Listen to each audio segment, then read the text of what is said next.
Hello and welcome, everybody. Welcome to the episode 13, for those of you that are counting, of Eunuch Corner Club Live. This week is Election Fraud 2 Mail-In Boogaloo. Thank you for coming, everybody. And what we're going to be doing today is looking at a bunch of memes, news articles, pictures, video clips, just whatever we can get our dirty little hands on to look at the insanity that's happening around the election this year. Today, I have some new people joining me because I've been having trouble getting specialized guests. We were going to be talking to Orel this week about something he wanted to go over. And those of you that remember Orel, he's the Polish guy with the Pole Strap Project. He wanted to come on and talk about something. But we postponed his visit because I wanted to talk about election insanity. This week, I am joined by people that I met from Boogaloo's server. We will be sharing Boogaloo's links later, don't worry, as well as the links of all of my guests today. We are joined by my usual co-host, Zen Chan, today, as well as Gespa and Wes from Boogaloo's server.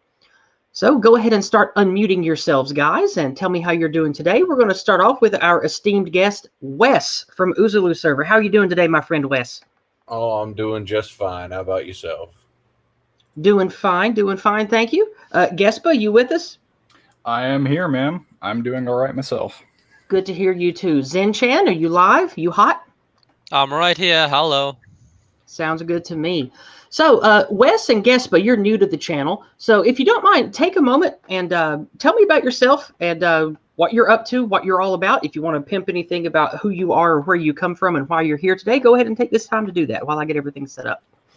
Gespa, you're more than welcome to go first. Thank you, sir. Thank you. Well, I just I lurk around. I lurk around these servers a lot. I don't really have any content creation outlets of my own. I kind of shit post and I drop white pills. That's pretty much what I do. We drop a lot of white pills around here too. You're in a good place. Yes, ma'am. That's pretty much what I do. I just shit post and drop white pills. Here to talk, here to commentate, here to have a bit of fun. Sounds good. Thank you for being here. Wes, tell me something about yourself. Oh, there's not really much to tell. I originally started guest appearing on Boogaloo's streams about close to 6 months ago now, and it was only because I used to live quite near the place that was known as the Chaz or the Chop and whatnot. That was when it was under siege, of course, after going through several weeks of rioting and having to stand outside of my apartment for several weeks on end. And then the Chaz happened, and that was all a bad time. And, yeah. Eventually I got smart enough, and I packed if you don't mind me asking, how close to Chaz were you? About a block, a little bit. Really, only about a block away. Yep.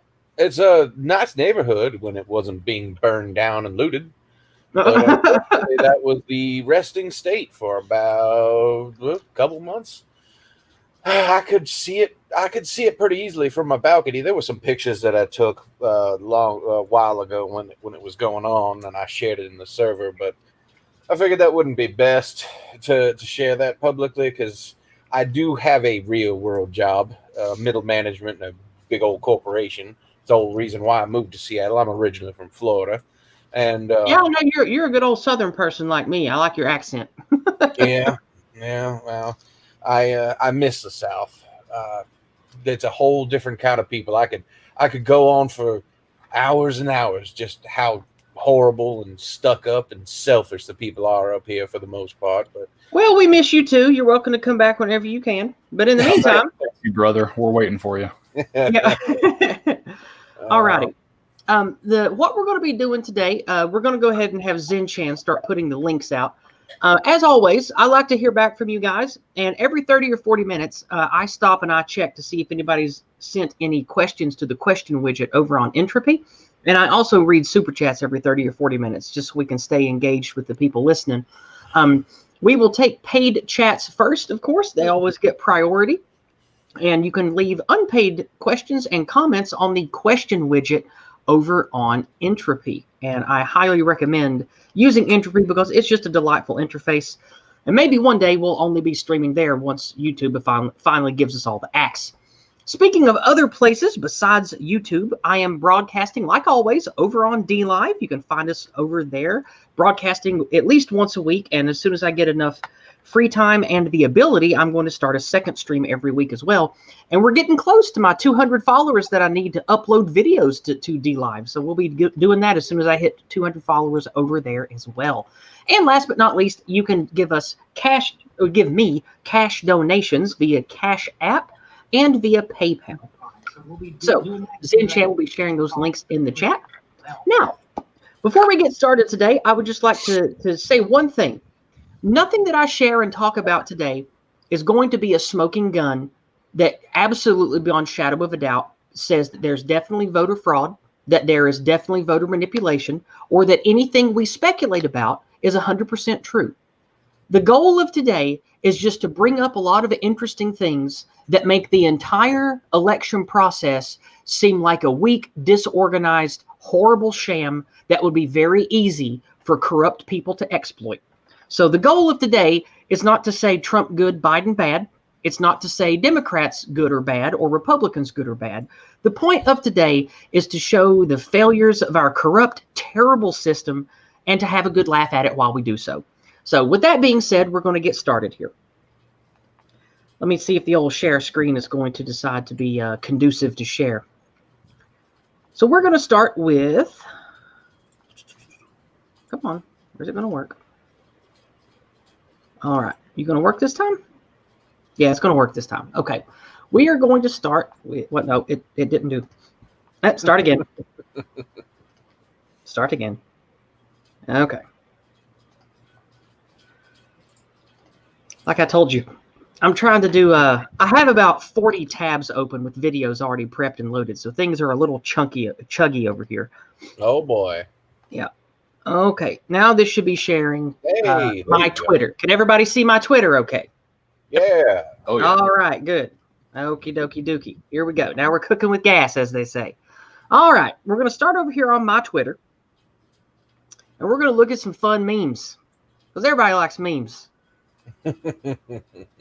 So here we have the old Epstein and the Ruth Bader Ginsburg with their "I voted" stickers on their T-shirts. I think everybody can get a hoot out of this one. It's good to know the old girl had one more in her. And one more in her.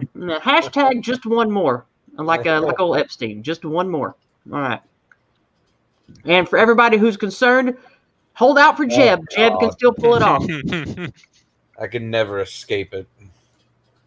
I've been enjoying the Kanye ones this year, particularly. No, I'm sorry. I reject Yeezy. I reject Yeezy. It's Jeb all the way. I'm Team Jeb. I'm not Team Weezy. God. Walksters rise up. I messed that one up. Talk about a protest vote. Voting for Kanye. Yes, I don't know if you know it, but I am relatively well known in the Boogaloo server for my utter and extreme hatred of Jeb Bush. Yeah, I know. Oh, that's good. That's good. You spoke your mind about it the other day, and I thought it was funny. Me joking around today is not me saying that I like or dislike Yeezy, nor do I like or dislike Jeb Bush. I barely know anything about Jeb Bush, and I know only marginally more about Yeezy. So I'm just having a good time with the memes. All right. So let's move on. Let's look at something else here. Let's have a look at the two different Joes. Oh boy. Oh, that's good. That's very good. For those of you that don't know, I'm helping two older family members who are poor of health, and one of them's dying with cancer, and so that's been a very up and down, troubling thing lately, and that's why you hear me eating right now. Because normally I would never eat on the stream, but I've been doing stuff all day, barely had time to rub two sticks together. So I'm just now finishing my sandwich, and now you won't hear me crunching and chomping anymore after this bite. Now, here's something funny. How come those who spent the last 4 years trying to convince us there was election interference are now the ones saying that there's no way the election could be rigged? Because it's going in their favor, obviously. Mm-hmm. I believe the correct answer is obvious and blatant voter fraud. I'll go with obvious and blatant voter fraud, please, Alex. Ding, ding, ding. We have a winner. Exactly. I've got a theory about that whenever we get to it later. I think it's a pretty good theory, too. Sounds good. We're looking forward to it. Excuse me. I am looking forward to it, my friend. Sorry I jumbled my words. I'm trying to get this last bit of sandwich out of my teeth. Okay, moving on from that meme, let's go to something else. How's about we scroll down through my feed and... Oh, come on. I know I got to have something else funny here. Oh, this is a good one. Oh, that's a classic. Yeah. Can you guys see that okay on the chat here? The text that I shared with this one on Twitter is the evil and hypocrisy of, quote, diversity, unquote, summed up perfectly in this cute little meme. Yeah, it's for anyone who is an exile of a fandom, or Star Wars or Star Trek, hell, Warhammer 40K, it's getting to be here soon. They will know this feeling very, very well. I believe in the words of Marina Sirtis, who played Council of Troy. You can't be a conservative and be a fan of Star Trek. Oh, dearie me. Oh dear, oh dear.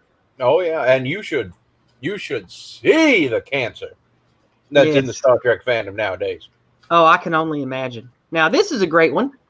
For those of you who know much about the Yugoslavia incident and who might...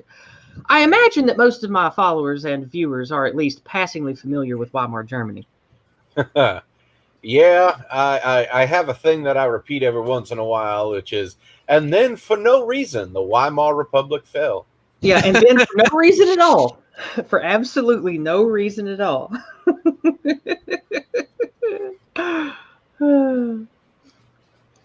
You're welcome, Streaky Bacon. Normally, I'm not a sandwich person, but I've been in a hurry and not eaten well lately, and that sandwich was the only thing I could really throw together in a hurry. Well, let's look at something else here. What else have we got? Oh, this is a good one. We are all Alex Jones now, son. Oh, yeah. Fallen to us, and now we are the Legion. We are the Legion of truth tellers, and we're going to break them. We're going to beat the globalists, guys. I feel it. I feel it coming. We're going to beat them. I'm human, and I'm coming. Yeah. I swear, I'm not kidding. I'm not kidding. I will eat your ass. I swear, if, I was just telling someone, if you would, I hope you guys like my impression. I've been working on that. It was very good. Oh, I love this one. I love this. I've been seeing this one everywhere. I can see you about to open it. Yep. What's happening in there? 140,000 Biden ballots? At this time of night? In this part of the country? Yes. May I see them? No. Yeah, I love Simpsons memes. I know Simpsons are super old and just absolutely beat to death. Zen, you're really young. Are Zoomers into Simpsons? Is it still a thing, or is that just old folks? I watched Simpsons when I was young, when I was about 10, 15 years ago. Most Zoomers nowadays agree with the opinion that Simpsons is shit now. But pretty much all Zoomers appreciate the classic Simpsons, which this episode is a part of. Everybody loves old Simpsons. Yeah. That's the best part about the Simpsons. You can meme on the new Simpsons using the old Simpsons. Yes. Yeah, you totally can. Because Simpsons been out, what, 30 years, 35 years? About It started back in the 80s as a short, I think. But let's see. Let me take just a moment here with this fun Simpsons meme up and say hello to everybody over on DLive. Thank you, everyone, for coming. I appreciate it. Helping me grow my numbers on DLive. We're getting close to 200 followers. I'm going to share my DLive in the YouTube chat. If you have a DLive, please follow me on DLive to help me get to 200 followers, because when I do, I can start making direct uploads over there and grow my content on that site, which I greatly look forward to. Right now, we have a few watchers. Thank you very much. Hello, Iron Will and Moshi and others that are over there. All right. Let's do a shout out to the people with us here on YouTube. Hello, Nancy and Birdie and Blood Braces. I see some new people here. I'm not familiar with a few of you guys. I'm assuming you guys are scrubs coming over from the Scrub Army from Dangerfield's channel, eh? Thank you for coming to join us. I really do appreciate that. We have Alex, a real champion of our people. Good to see you here, my friend Alex. Let's see, we have, Streaky Bacon, Art Acrobats, Silence is Leaden. Hello, Silence. Good to see you here today, too, my friend. Did I say Art Acrobats already? We have, hey, there's Some Guy. Hey, Some Guy. Good to see you, my friend. Oh, what is that? What is Yeah, that? it's a weird one. Oh, who's doing that? Who's doing what? Ah, there's like a horrible high-pitched whining coming from someone's mic. I don't hear it. I don't hear anything. It's probably yours then, Yizz. Oh, it stopped now. Yeah. Ouch. Oh, Jesus. That was like a knife to my ears. Oh. Good Is it time. back? Oh, yep. We're hearing it again. Many apologies to chat. Many apologies. R.I.P. headphone users. Someone says Years Oozaloo's died in the great the service. technical difficulties have infected the stream. We're normally quite good with technical difficulties. I can only advise Yizz to just randomly unplug and plug back in your mics and do various things similar to that.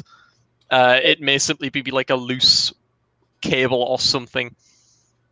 That was quite something, though. Ooh. I've been having to deal with rather loud noises for the last couple of days because if you Americans aren't aware, it is currently it is the start of November, and we always have absolute just eternal fireworks for the first week of November, and it's fun. It's definitely fun. So occasionally you may hear me just go ooh because there's just fireworks going off outside my window. You guys have that in July, don't you? Yeah, July 4th. How about now? It's back. Yep. It's still happening. Oh, dearie me, that's quite something. The Yizz haters have attacked the stream. This is their way of taking us down. This is YouTube suppression. Yeah. Is this are we still live on YouTube? Is it still going through even if Yizz it would appear to be. It would appear that we are. Yeah, I think StreamYard must automate that then rather than it running off of Yizz herself. Hello. Is everything okay? Oh, Hey! thank goodness. Oh, yes. Okay, Sound better. I killed the stream on my end and unplugged all of my hardware components and plugged them all back in. So clearly that's what happened. And for those of you saying it in the chat, I do keep all the audio separated through different channels. There shouldn't be any overlap whatsoever. The way that I run it through OBS, like I use headphones, I have everything ran through its own jack. There shouldn't be any overlap. So I have no idea what happened. Probably just a mistake. Regardless, let's get back to what we were doing. Indeed. I was giving everybody hellos in the chat. So we're going to give another hello to everyone in the chat. Thank you for being here today. Thank you, everyone that came over from Dangerfield to hang out with us today. So that was quite a hello you gave them. Yeah, for real. All right, we're going to go back to memes. This is perhaps my favorite one today. I love this meme. This is an incredible meme. It's purely a coincidence, we assure you. Happens all the time, even though we can never find it ever happening before. The one argument I keep seeing from the kind of like the normies who aren't quite as plugged in, the one argument that's getting spread around quite a lot is that they simply say, well, Trump said not to vote for via mail-in ballots. So of course when they get mail-in ballots, there's no Trump vote. And it's like, do you really think it's that simple? That's that can't be the case for Wisconsin and Michigan because there were more mail-in ballots that were requested for Republicans in both states than there were for Democrats. Not only does this indicate that there are more Republicans this election season than there was last term, but it also indicates that there is no feasible way that they could possibly not only get more than their own total, but more than the Republican total like we've seen now. Yes. Yep. And I've also heard that we'll go into the details of that later when we're actually chewing at topics. Let's just look at memes here. Let's move on. We're almost done. This is what we're going to end on today. This is the last one we're going to look at. I love this one. Oh, yes. Look at that. I mean, look at all. Look, I mean, Jesus, you could probably fit a handful of ballots in each nostril there. Look at that, Jesus. Oh, now. That's a serious nose. I think my favorite George Floyd meme has always been the fact that he just looks oddly similar to one of the Fortnite default models. So they've just like subtly edited it to make it look even more similar, and it's like that's just strange but amusing. For those of you listening who might happen to have a very large nose or have features that favor George Floyd, I'm not making fun of you or any racial qualities you might have. I'm just poking fun at George Floyd because I think he's a piece of shit, and I don't like it. And I think if you're going to be a lifelong violent criminal and then swallow a whole bunch of drugs, well, then you get what's coming to you. So that's how I feel about that. All right. We are going to kill this, and we are going to get to something a little more serious. All right. Yeah, Alex said in chat, you with a nose that size, you'd think you wouldn't have trouble breathing. Ha ha ha. That's pretty funny. Okay. The first thing we're going to look at today, let me flip through all my little videos I have ready. We'll pick us a good one to start with here. Just before the stream started, I had a technical difficulty where it crashed. So I had all of my links and memes and everything in order, but then there was a problem with StreamYards, and I got a crash. So now everything is just jumbled and out of order, and it just reloaded everything. So what we're going to do first is we're going to look at a little thing called Benfords Law. And someone who is probably in chat with us right now is the one that sent this to me and got my attention about going over this. So we're going to watch a quick 1-minute video, and then we're going to talk about it. So if this goes correctly, we should be able to not have the stream interrupted and still have audio broadcasted directly to everyone else. So we are going to try this out.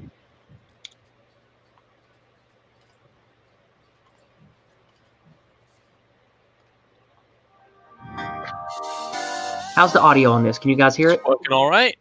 Oh, yeah. Okay. This is something called Benfords Law about statistics, and we're going to just thumb through this.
That was lovely. I checked below. You can still see it here on screen.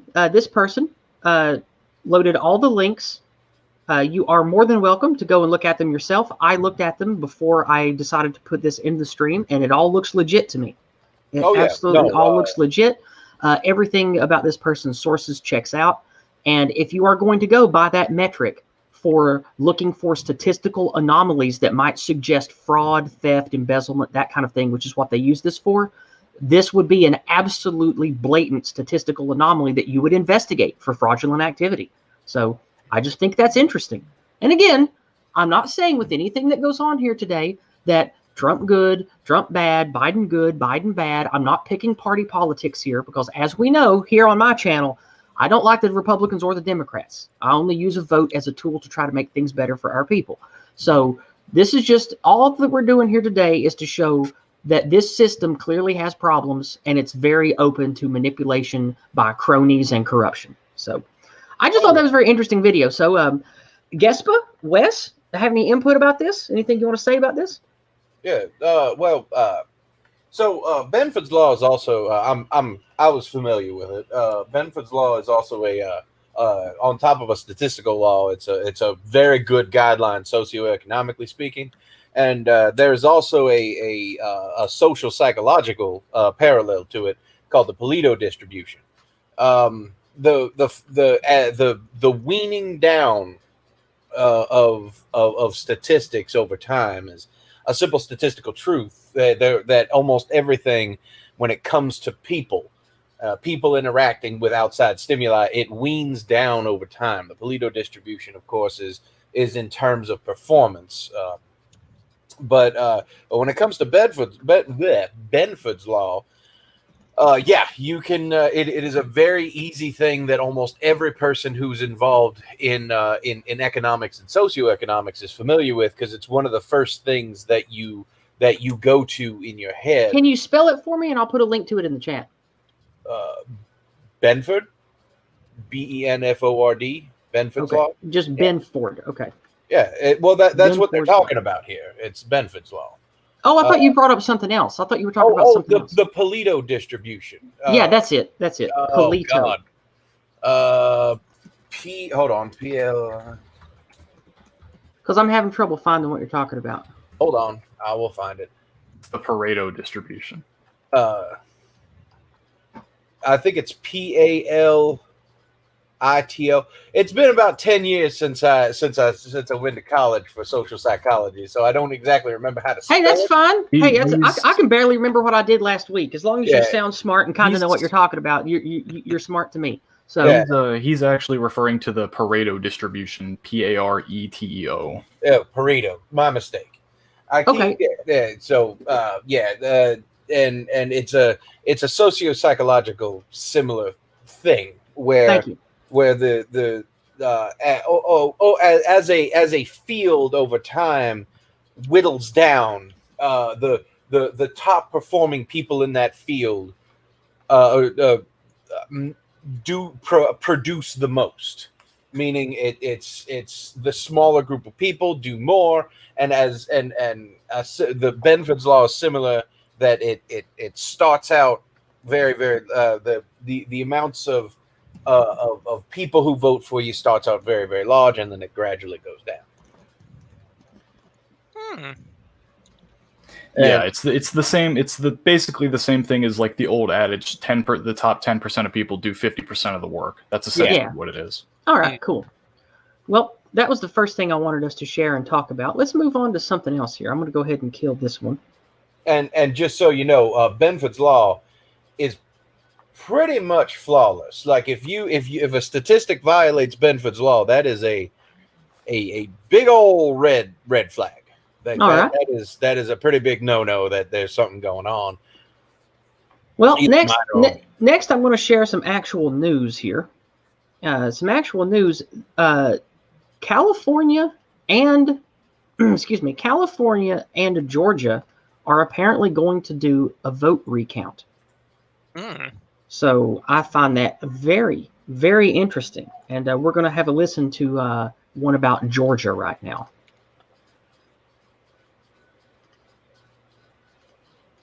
If it'll do it. No, it didn't do it.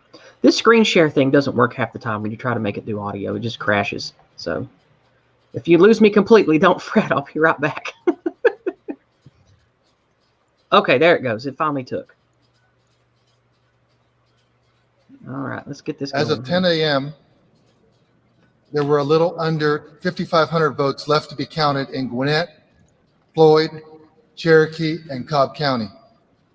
In addition, there are 8,890 military ballots outstanding that will be counted if they were returned by the close of business today.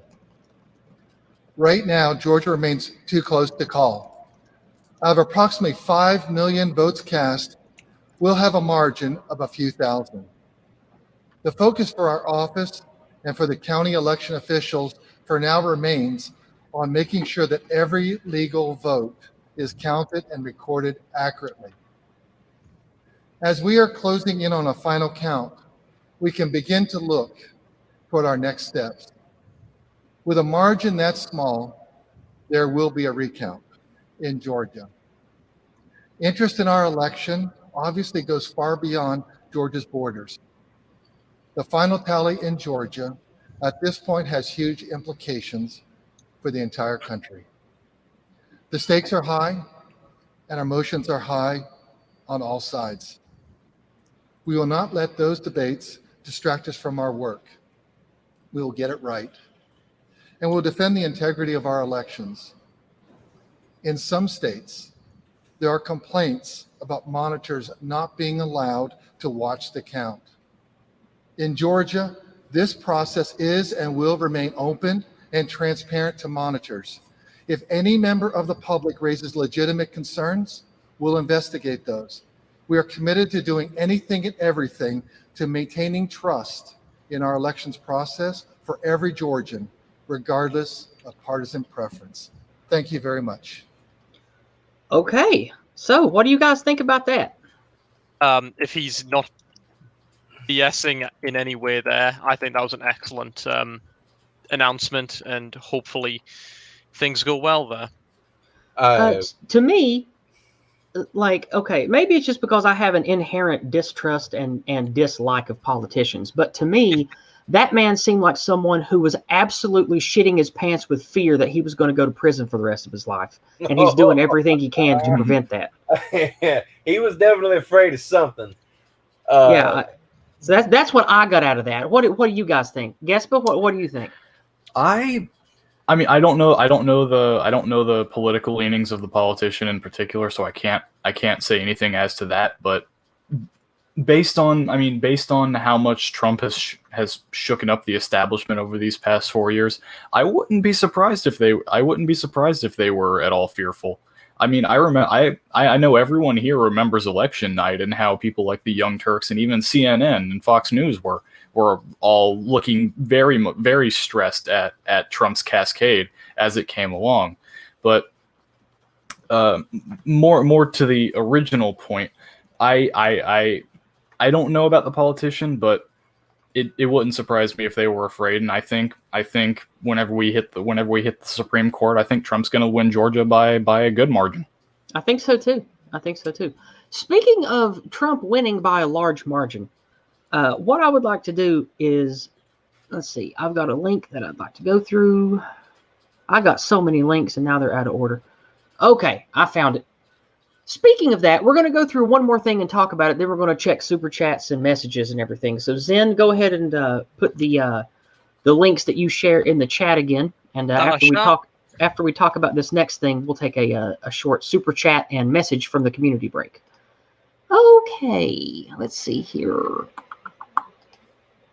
Okay, this next one is quite a doozy. Okay, everybody in chat, you guys with me? You can all see this Indie Star thing here? Can you see this? Yep. All right, here we go. Over here, this says, President Bellwether Vigo County, Indiana, has spoken. I'm going to read this out for everyone. As the nation awaits results from battleground states in the presidential election, unofficial results from a Bellwether County in Indiana are in. According to the unofficial results posted in Vigo County's website, Trump garnered 56.2% of the votes, while Biden received 41.45%. Nearly 44,000 people voted in Vigo County, making for an almost 60% voter turnout. And for those of you who aren't aware, 60% is a pretty decent-sized voter turnout. Vigo County has correctly predicted the presidential winner in all but 2 elections since 1888. Yeah. Voters there are so politically fluid that they voted for Barack Obama by majority in 2008 and 2012, but they voted for Trump 4 years later after that. Excuse me. Nationally, Biden is just 6 electoral votes away from winning the presidency. Oh, wait, this doesn't matter. What I wanted to bring to the attention is that according to the Vigo County's website, which we're going to pop open and look at right now, as you can see here, the official county results show a 56% win for Donald J. Trump. It's right here in the middle where the cursor is, in the middle of the screen. Yeah. 56.2 to 41.5. That's a pretty big margin. And if only 2 of the elections for the last 140 years have they been wrong about, then I think it's probably a fair chance to say that this presidency legitimately belongs to Trump.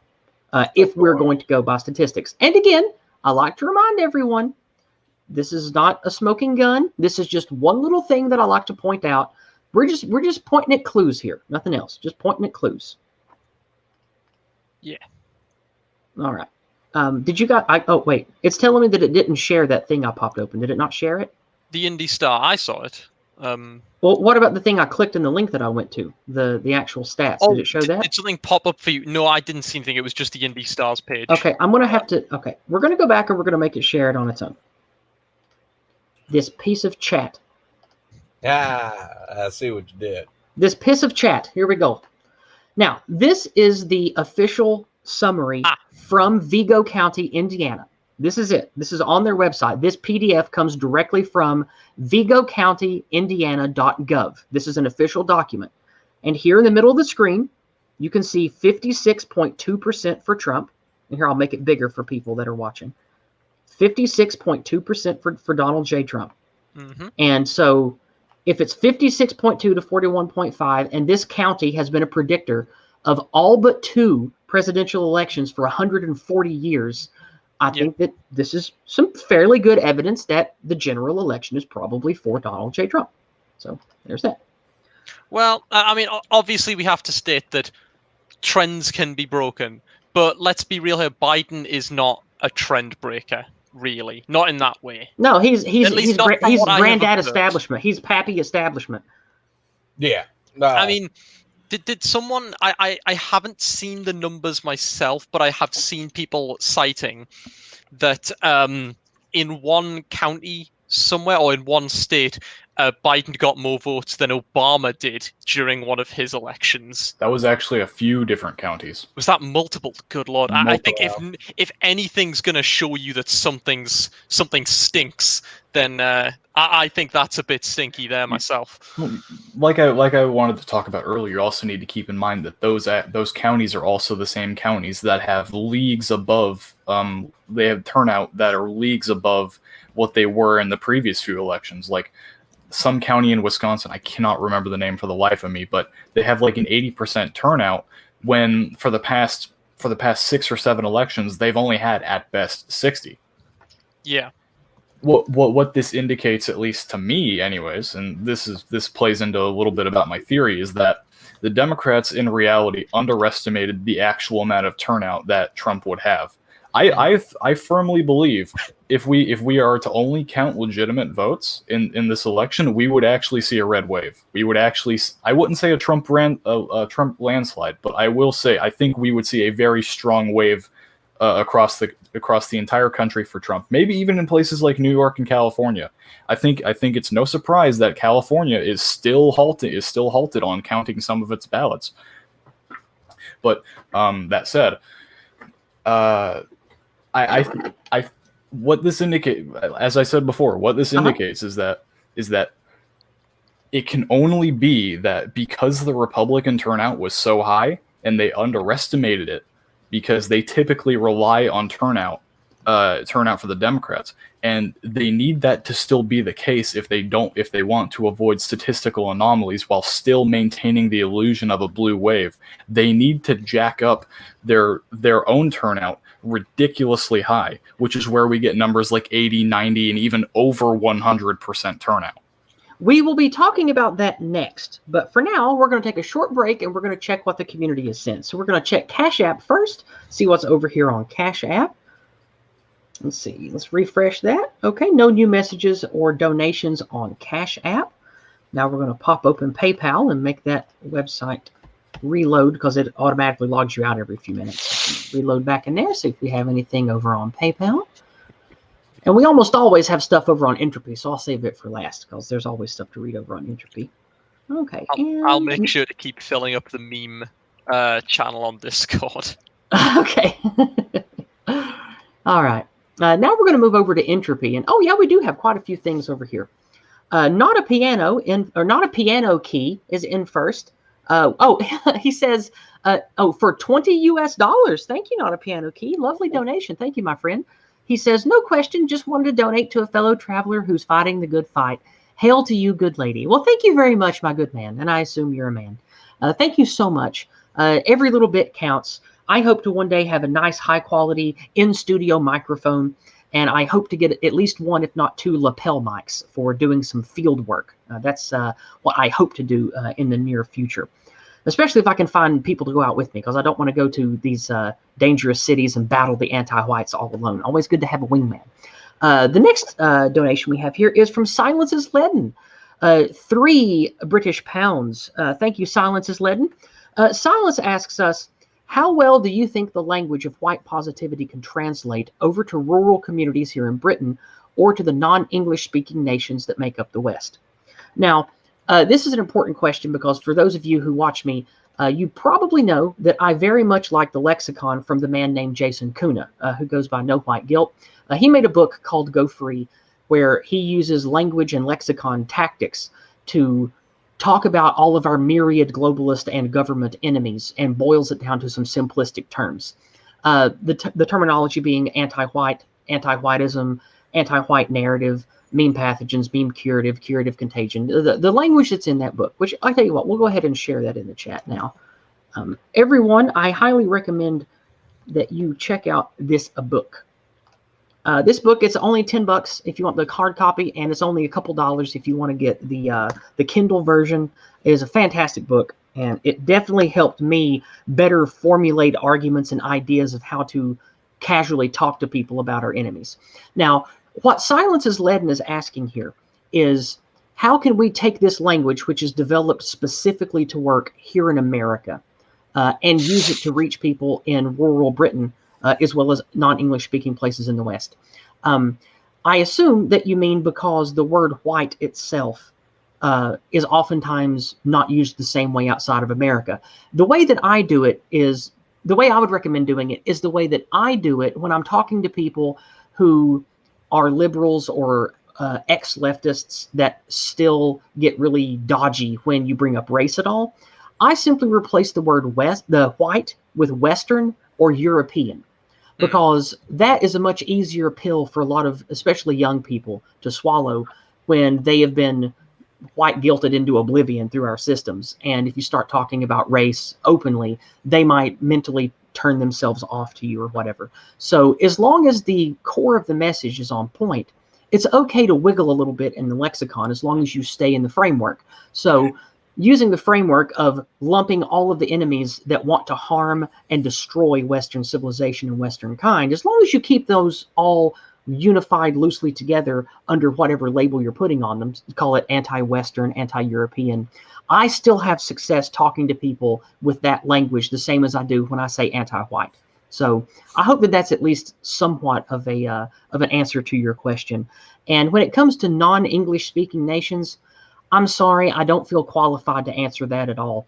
I don't know much of any other languages. I can fumble through a little bit of Spanish, even less German, and that's about it. I don't really know enough about languages to make that jump. That's why I focus on the Anglosphere. I know that we are bigger, that our people is much bigger than the Anglosphere, but language is the toolbox through which I share my ideas to others. So I don't have anything good to tell you when it comes to how to use that lexicon for people of other language sets. So I think that I have thoroughly answered that question the best I can. So let's see what else we have over here on entropy. And Silence is Leaden. I hope that was a decent answer and worth your 3 British pounds. I appreciate that. Okay. Not a Piano Key says in chat that Jason's lexicon and dialectics changed the way he looks at things. Me too. Me too. It hasn't changed the way I believe about things, and it hasn't changed the main things that I think are important to argue or to bring up to others, but it definitely changed the framework through which I see things through my mental lens, and that has dramatically helped me in speaking to others about our problems. So over here we have Inconvenient One. Inconvenient One, thanks for being here today, my friend. I appreciate it. Inconvenient One says, can the panel recommend any books on Weimar Germany that aren't compromised? I cannot. Everything I learned about Weimar Germany has been through videos on BitChute, reading about stuff that people link on 4chan. just the random things I've picked up along the way. My ex-husband had a master's degree in history, and his specialty was World War II. I watched a whole bunch of World War II documentary stuff with him. He told me stuff about World War II, and I learned some what seems to be legitimate things about the communist uprising and the people, the Bolshevik influence behind the Weimar Germany uprising, or the Weimar Germany consolidation of power. So I don't really have any books that I can recommend or documentaries I can name, because the stuff I learned about goes back 20 years or more. So what about the other three of you here? Anybody have any recommendations to read about Weimar Germany? It's not quite a book. It's not quite an official documentary.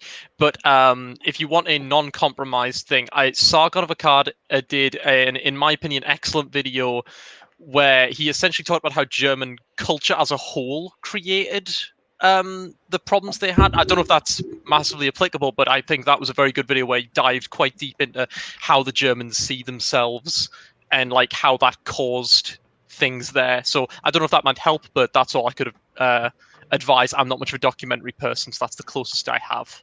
Yeah, if you want, you can link it in chat. You can go dig it up and share the link. That's fine. It's been a long time to watch. I think it is this one. I think it is the one referred to as The Validity of Nazi Compounds. I think that's what it is. Yeah, I think that one's from 2016, I think. No, not that long ago. Because he did some old stuff back when he did, like, my favorite work of Carl's is his like 4 and 5 year old stuff where he did long, like hour and a half breakdowns of things in history. I think that's when he shined the most. Yeah, this is it came from 2019, so considering how recent it is, I think this might be the one I'm thinking of. But he essentially goes into quite deep into the fact that German people have always been very collectivist, which is why they became the Nazis, and it's why they now have a collective guilt over the Nazis. It's simply how they think of themselves. It was interesting. Again, I'm not sure. I can't remember if it goes into Weimar. But yeah, I do think there is some truth to how people's genetics and ethnicities over time develop certain cultural traits that can be psychological, because especially the people in Germany, they've been there in that piece of land for so long. Like there's definitely a German phenotype among the European race. Anyway, the video. we got something from Art Acrobats here on Cash App. $5. I think it was Art Acrobats. Let me scroll up and check here. Yes. Yes, it was. It was Art Acrobats. Yes, go ahead, Wes. Oh no, I just wanted to say, if you are really interested in finding out exactly what happened to the Weimar Republic, you're gonna have to get your intellectual hands a little dirty, because the only things that really do quote that type of thing is stuff from the communists of the period and stuff from the Nazis. You're going to have to go to Joseph Goebbels, Giovanni Gentile, My Rise and Fall by Benito Mussolini, and you, Mein Kampf. It is a source. Just because you own a book does not mean you support what is written inside it. Of course. Yeah. I've said this many times. I am not a romanticizer of what the Germans became in the World War II era. I think, like all periods of history, all great men, whether they won or lost, should be studied, and you can learn from them. Oh, absolutely. And anybody in the chat today, if you do romanticize them, I'm not judging you. I'm not judging you at all. But me personally, I don't.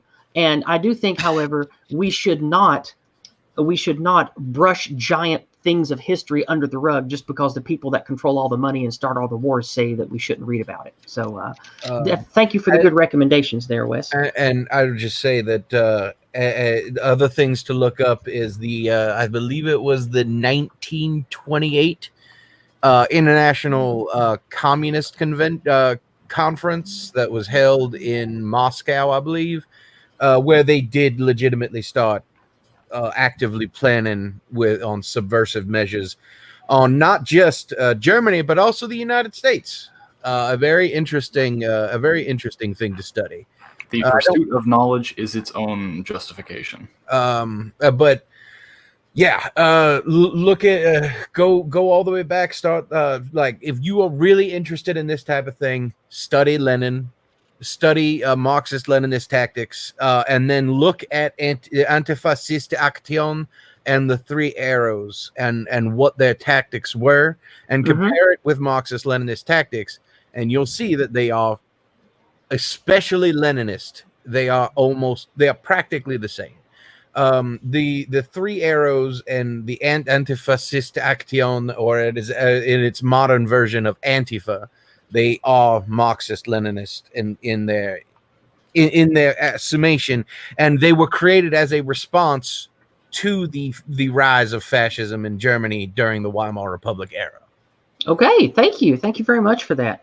I hope that that's a good answer to let's see, Inconvenient One who asked about that. Now, Inconvenient One had a follow-up question to this. I know that segued in, and we talked a long time, but he says, does this set a precedent? Is election malarkey on the table elsewhere now? Will malicious agents hold out to see the fallout, or start improving on and replacing the process in the EU and UK at once? Well, I think only time will tell. I honestly don't see how much more corrupt the government systems we have could possibly get. The only question is, hear me out. I don't think they can get any more corrupt. I think they can just start becoming more blatant with their power grabbing.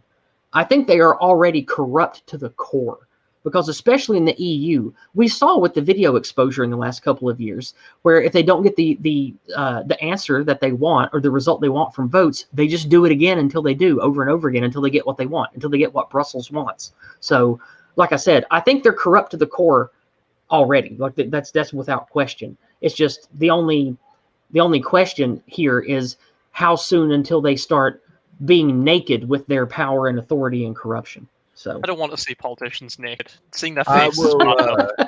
I will say that if the current round of blatant and obvious voter fraud goes through, you will be pretty much 100% right. We will have a situation much like the EU where the voter fraud worked, and it was so incredibly blatant that people just closed their eyes to it because Orange Man was in fact bad. So that means all they have to do is create an evil person to aim everyone's attention to, and in the meantime they could just do whatever the hell they want. And the fraud this time, it was to use another Simpsons reference, was akin to Homer Simpson's makeup shotgun, where it was just boom everywhere. That's one of my favorite episodes. I love that one. It was just all over the place. They set the voter corruption to whore, and it just went all over the place. So, but the thing is, though, the genius thing, I understand we don't want to get too in the weeds, but the genius part about this is it's so all over the place and so wide that it would take a monumental effort to get to all of it, which is why they need to get to all of it.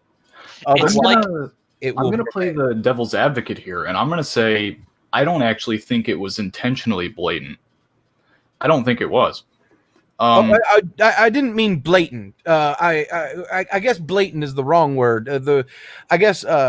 Widespread. It's easily noticeable. Yeah.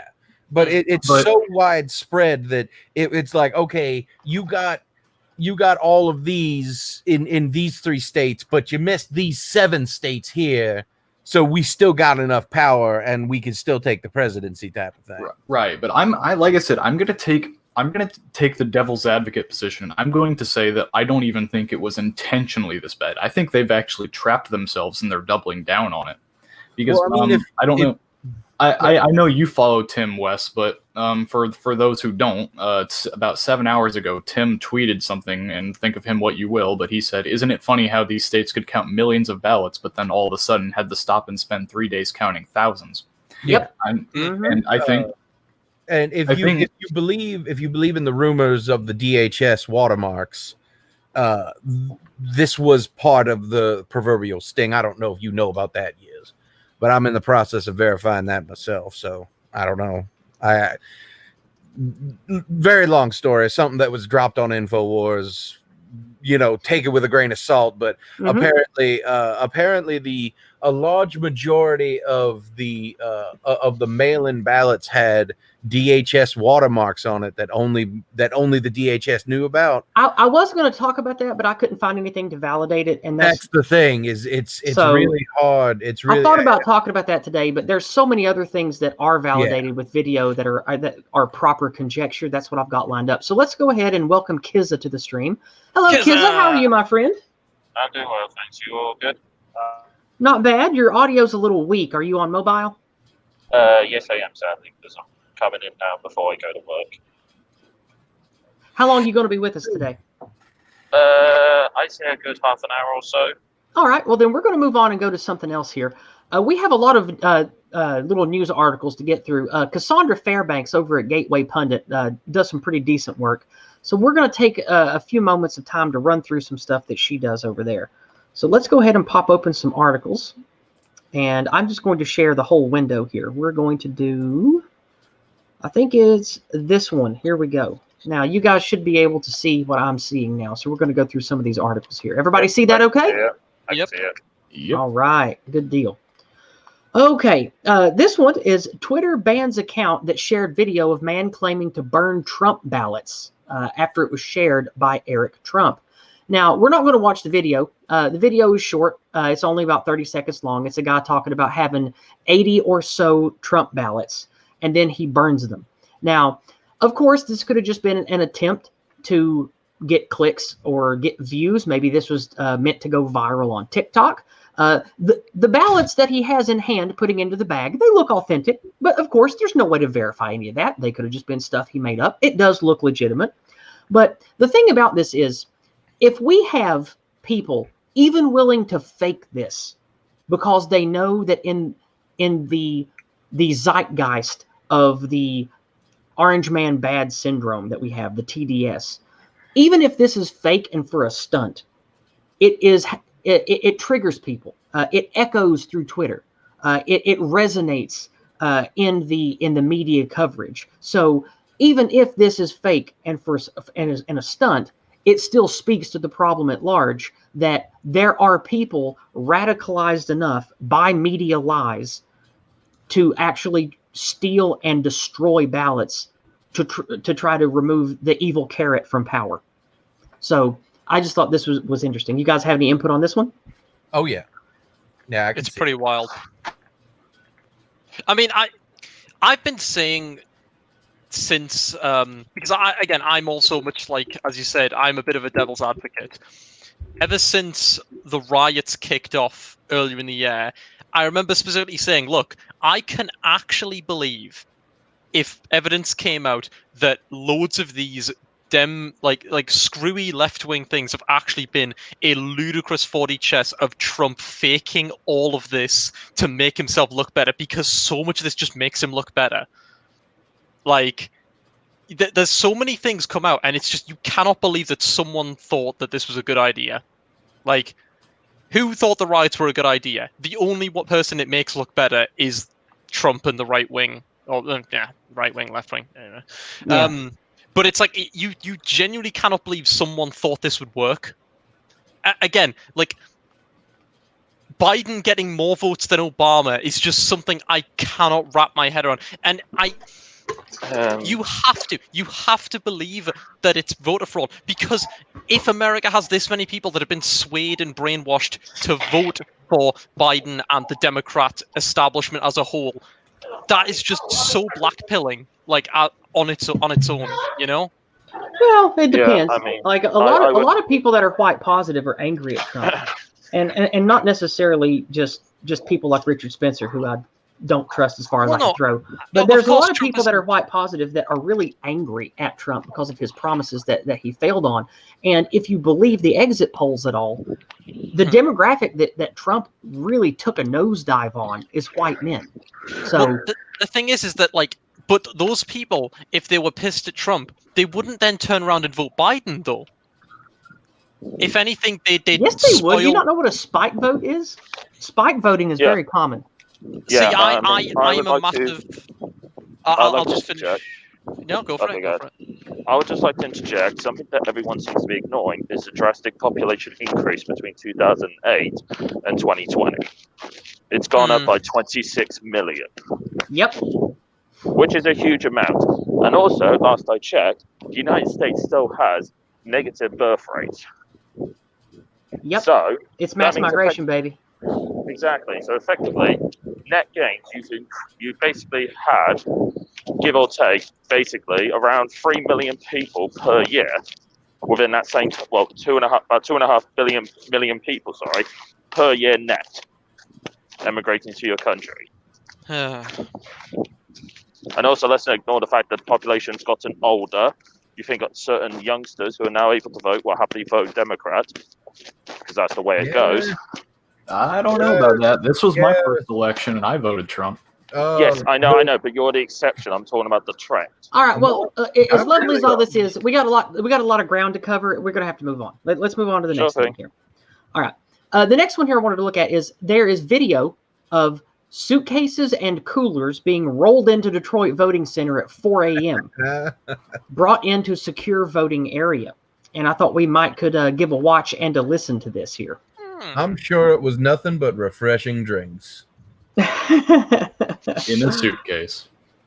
Oh, it's gone off there, Yizz. No, I know. I have to load it individually if I want audio. That's how it does. No problem. I just want, in case it had been a mistake. Mm-hmm.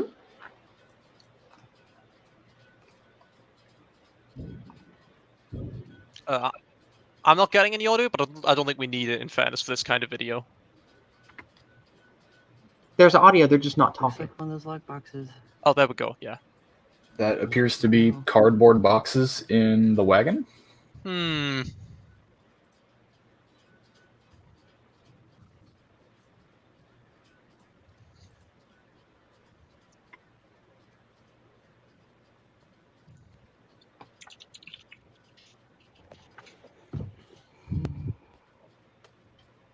Now, a little later in the video, let's skip a little bit.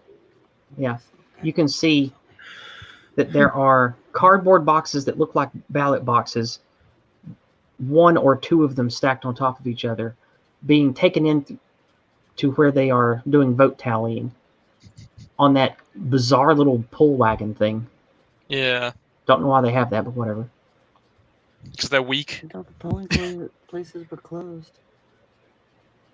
I love the fact that the meme of the U store it filled with cardboard boxes that say emergency Democrat votes. Yeah, I shared that on Twitter the other day. Yeah. Can we just talk about how the person rolling it looks exactly like the kind of person you'd expect to commit ballot fraud? Homie, do not get me started on that type. They are everywhere. We don't take kindly to those types around here. Zen, what's up with that link you sent me on Discord? I was going to say, if you could just play that, because that is my reaction every time I see any of these clips. Every time I've heard anything in the last couple of days, this is my sort of like the video screen inside my brain. All right, give me a second. We'll play it. Okay. I'm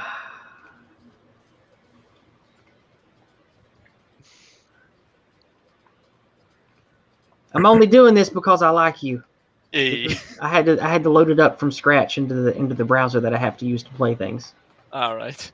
So this is your last one. All right, here we go.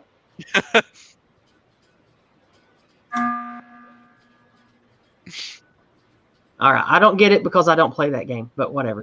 Among Us, you really should. It's great. It is very fun. I got adult shit to do. I can't be wasting my time on that shit. All right. I got Western civilization to save, my friend. All right. Well, all I can say is the Democrats this election is very sus for Joe Biden. Yeah, sus. Very sus. And that's enough. Enough for me. Can we get a SUS in the chat for how suspect this all is? This is extremely suspect. Let's get a sus in the chat. Do it capital letters to add parentheses. Very sus. Biden is the imposter. Yes. It could be worse. Right. It could be worse. The best one I saw was with Ray Skywalker. Ray was the imposter. That's a good one. I think I saw that one too. Yeah. Yeah, I shared it. The next one that we're going to look at here is if I can get the video to load. All right. Here we go. there goes the susses. There we go. There we go. Thank you. Thank you, chat. Thank you. Beautiful. All right. The next one we're going to look at here. Okay. You guys should be able to see this now. It says, watch a volunteer in Michigan claim she found box full of 500 ballots from people not on the voter registration. This is quite interesting.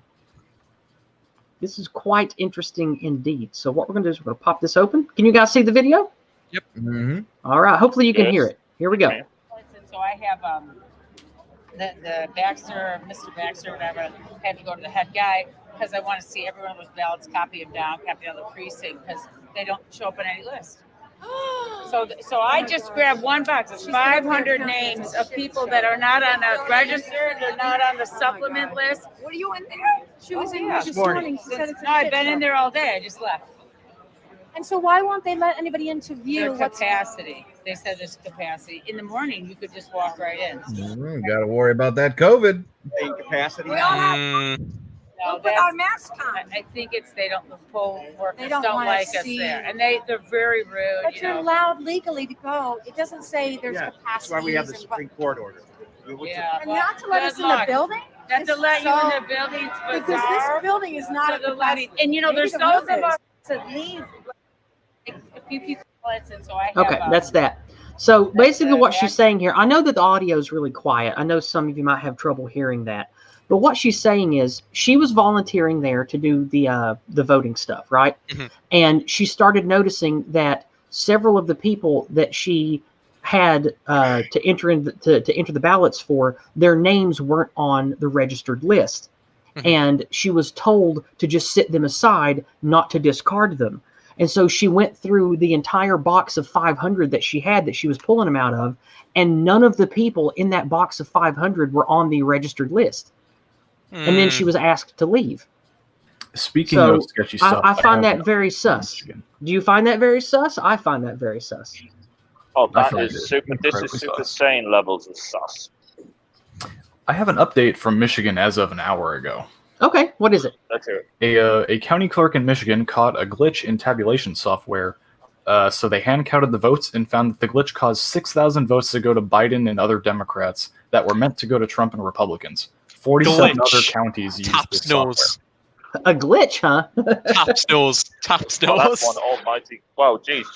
Was it by any chance? Was the software created by Bethesda by any chance? I don't think I- so, because then it would only have a limit of 255 votes. Good point. I guess the glitch experiment is less easy to learn. It's Yizz weird is just how- looking at this in confusion. We're all talking Weird young how, stuff. how literally every single one of these glitches has only benefited the Democrat Party. Yeah, it's very interesting, isn't it? Again, the buzzer noise plays again. It's a crazy coincidence. I think it's Biden. That's enough for me. Folks. Yeah. And then you look around and everyone else goes. And then, but this is the situation where you give exact evidence of what you've seen, and everyone else looks at you and votes you off, and you just float off into space, staring at the rest of them with bloodshot eyes.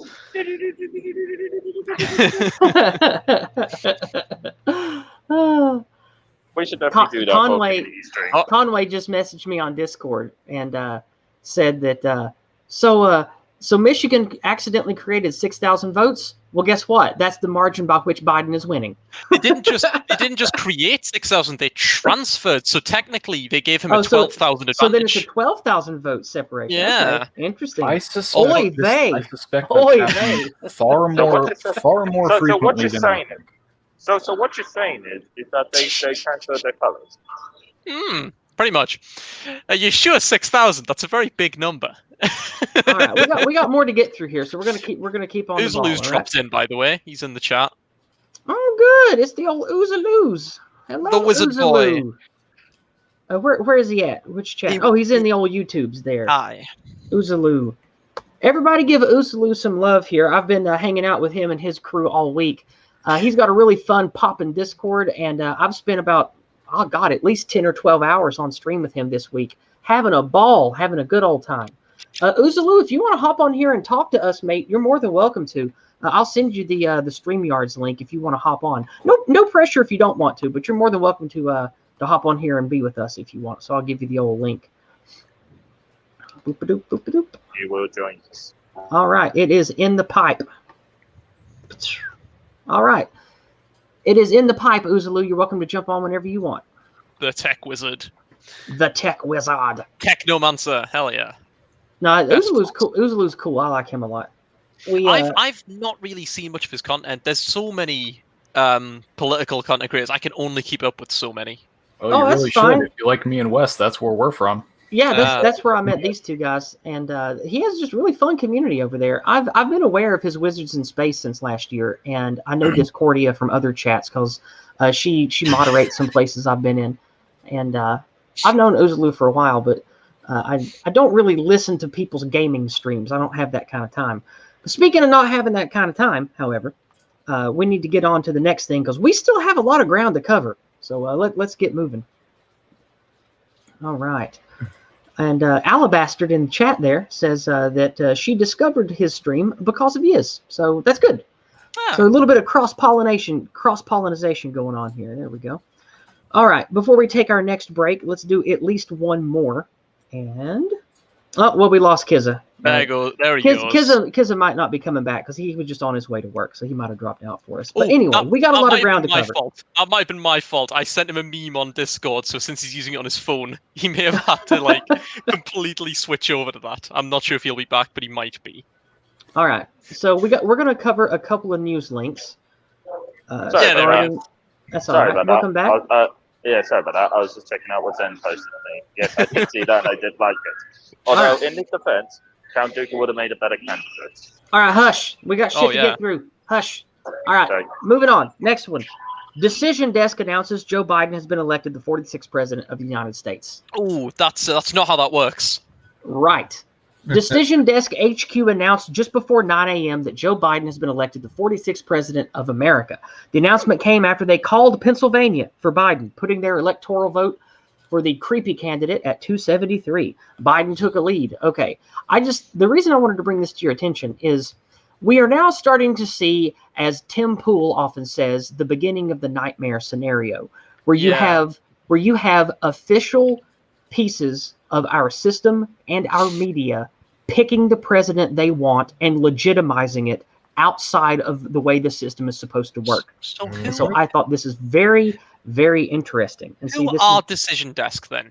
They're another polling institution. They're just a respected polling institution. Because I was going to say, again, I'm a Brit, so I only have mild knowledge, basically what I've gathered from the last 4-ish years of politics. But isn't it technically that even if he has actually legitimately won, no, he's not been elected yet. The election, he's technically becomes elected in January. Isn't that how it works? Okay, so how American elections work is that the candidate requires 270 pledged electors to actually get the presidency.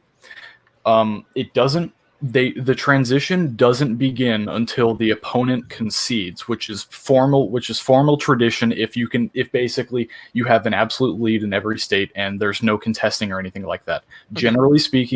Generally speaking, there may be some contest until mid-December is when the electors themselves decide who they are pledging to. This is where the issue of faithless electors come in, but we're not there yet, so we don't need to necessarily worry about that. And if neither concedes, they've got to call up the Supreme Court, I understand. Yes, and if neither concedes, then it goes through the state level courts, and then the state level Supreme Court, and then it just goes all the way up to the Supreme Court, and it bounces around from there. All right. But oh goodness, what was I saying? I got on a tangent.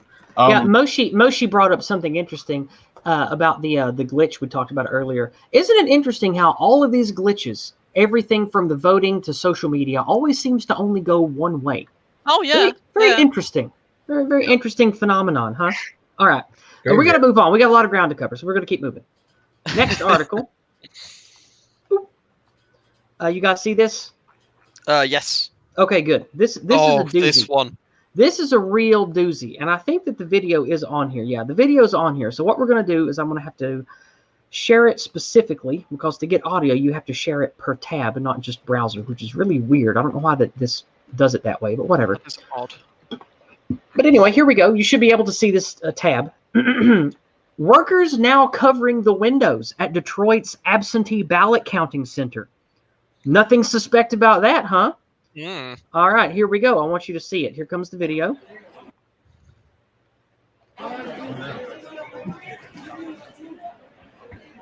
Deary me. Perfectly normal, perfectly healthy. Nothing to see here, citizen. Move along. I saw some people who like said something to the effect of maybe they're just trying to defend against an Antifa firebombing. Because it's very similar to how they've been boarding up windows in DC for the last week or two. Now, I do have a companion video that goes with this one, and we are going to watch it. It's over on my Twitter. So let's pop open the old Twitter tab here, and share audio and share. Okay, you guys seeing this? Yes, I've seen this one. All right, here we go. I got you. During lunch. I got you. So Okay. I have. And what have you seen? I've seen ballots that don't belong to anybody. They don't show up in the voter registration. There's no name attached to them. And what are they doing with those ballots? I'm challenging them, and Okay. they're supposed to put them in a box to be then reevaluated. But then multiple ballots that have several different numbers. One person with different numbers. We have whole lists of them. We're writing everything all day long. So are they improperly filled out and you're looking to disqualify them? If they're improperly filled out, if they have no name, if they don't have a home, or if the person was born in 1921 but registered to vote in 1900, that kind of doesn't make sense. So, but that's not on the ballot. When you vote, your ballot is just the balls and what you have on there. What are you seeing? Are you seeing people's registration forms? Yes, we are. So on the tables, you have the ballot, and then you are able to see next to them on a computer screen. On a computer screen, whose ballot that is. Sometimes the ballot itself has no name, but the ballot is filled out. Okay. And then if we go into the registration file, we find the person that has been was born in 1921, and it's just there's a lot that's not right. What's wrong with being born in 1921? But registering to vote in 1900, 21 years before you're born. So the reason that this is a good companion video to this one is I'm going to close that, and we're going to go back to the general sharing here so we can look back at the article. Again, I saw that video, and the reason a little burn. the reason that it's important to bring up here is you heard what those ladies were talking about. The reason that they have to validate votes personally that are absentee ballots is you have to go through each one of them. And if it doesn't have the right name or if it's not filled out correctly, it goes into a rejection bin. Mm-hmm. So it's very strange that they are putting up pieces of card stock to block people being able to see what's going on, where people are supposed to be doing what those women in the video we just listened to were doing. Yeah. So what do they have to hide? What do they not want people to see? What do they not want there to be video of going on inside these absentee ballot centers? And this That's very sus. And this relates back to the lady from the other stream, from the other clip where she was outside the building, and she said, "Yeah, no, there was just a box of 500 that they didn't actually reject. They simply put aside." So two bits of information here. One, in response to the 1900 registration date, that is the number that is put when a valid, accurate registration date is not put on, is not available. They default it to 1900. Oh, okay. Yeah. Okay. So, interesting. There are a lot of old. So they did that until 2000, and at which point the default date is 2000. Okay, we got another couple to get through here before we take our next break. That clearly shows that there's errors and invalid problems with their registration, though, surely. Yeah. And thus that would still count as something that you would put aside. All right. So the next thing I want to look at here, over on Twitter, I noticed that starting this morning, the election fraud tag that we've been using this week now auto-completes to being misspelled. I have seen this Why is before that? with Twitter. I have seen this before with Twitter. I can't remember which one it was. I think the last time I saw this happen was, if you remember, the BLM kidnapping incident several years ago. Yeah, I remember that. Yeah. The exact same thing happened with that, and the theory that the sort of like Sargon and them posturized during their stream about it is that the main hashtags that say that would say either election fraud or BLM kidnapping is being actively suppressed and disabled by Twitter, and thus only the misspelling version is coming up. Okay. Well, see, I found this suspect because if someone's going into the Explore settings, the Explore feature, and typing in fraud and election fraud, if they have purposely misspelled it, then someone actively searching for fraud is not going to find everything under these tags. Yep. And I went back and looked at earlier posts, which have now been removed, by the way. You can't even see what was under the other tags earlier this week. That all got removed. Everything under those tags is now gone.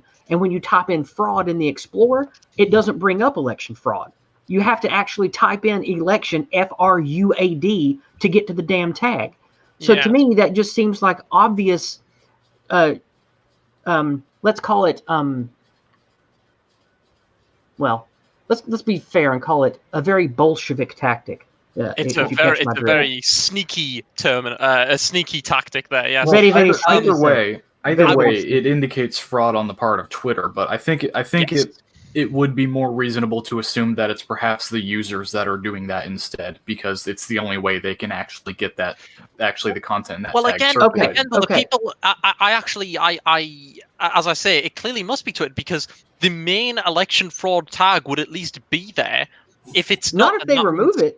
That's what I'm saying. That's what I'm saying. Yeah. So Twitter themselves have to be involved to some extent, because they would have to remove it. And I saw this a lot for this year, where whenever, at least this is for the UK, every 3 weeks during the proper lockdown back in March, we would have a sort of a meeting with the politicians where they would say, hey, are we going to lift the lockdown? And every single time, if you would check Twitter, stop the lockdown would pop up in trending for a couple seconds, for a couple minutes, maybe an hour if you're lucky, and then it would just get wiped away, and all of the keep the lockdown, extend the lockdown would pop up. And I'm starting to notice this is Twitter is really suppressing this stuff in their trending tags. It's very noticeable if you actually know what to look for. To sum up that little bit, it's either obvious suppression or obfuscation by Twitter, or it's proof that they have so heavily suppressed and destroyed the previous tag, like Gespa said, users have had to start misspelling it on purpose just to have a unified tag to circulate. That's what we came to with this, correct? Mm-hmm.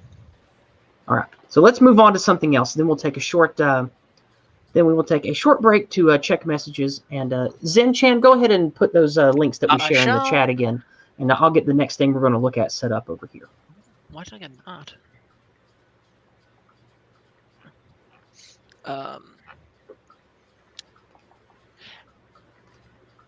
Okay. Next, we are going to have a look at Florida Governor DeSantis. My boy. Yeah. Okay, can you guys see this? Better than Jeb Bush, I can tell you that much. We can see you. Yep. You don't speak that way about my Jeb. Oh, not my Jeb. All right. My boy. My boy. Okay, so you guys can see this. All right. Florida Governor DeSantis calls out Fox News election desk while appearing on Fox News. And this is great, because I have often said that the establishment media, no matter what it seems like, is still owned and operated by the same, let's call it enemy force, or cabal of small hats that controls most of the media in the West. So let's enjoy this delightful little video here. Make sure it's maxed. I apologize for the people that are having trouble hearing this. A lot of the audio in these embeds is pretty low, and there's no way for me to boost it. So just turn it up if you need to. Here it comes.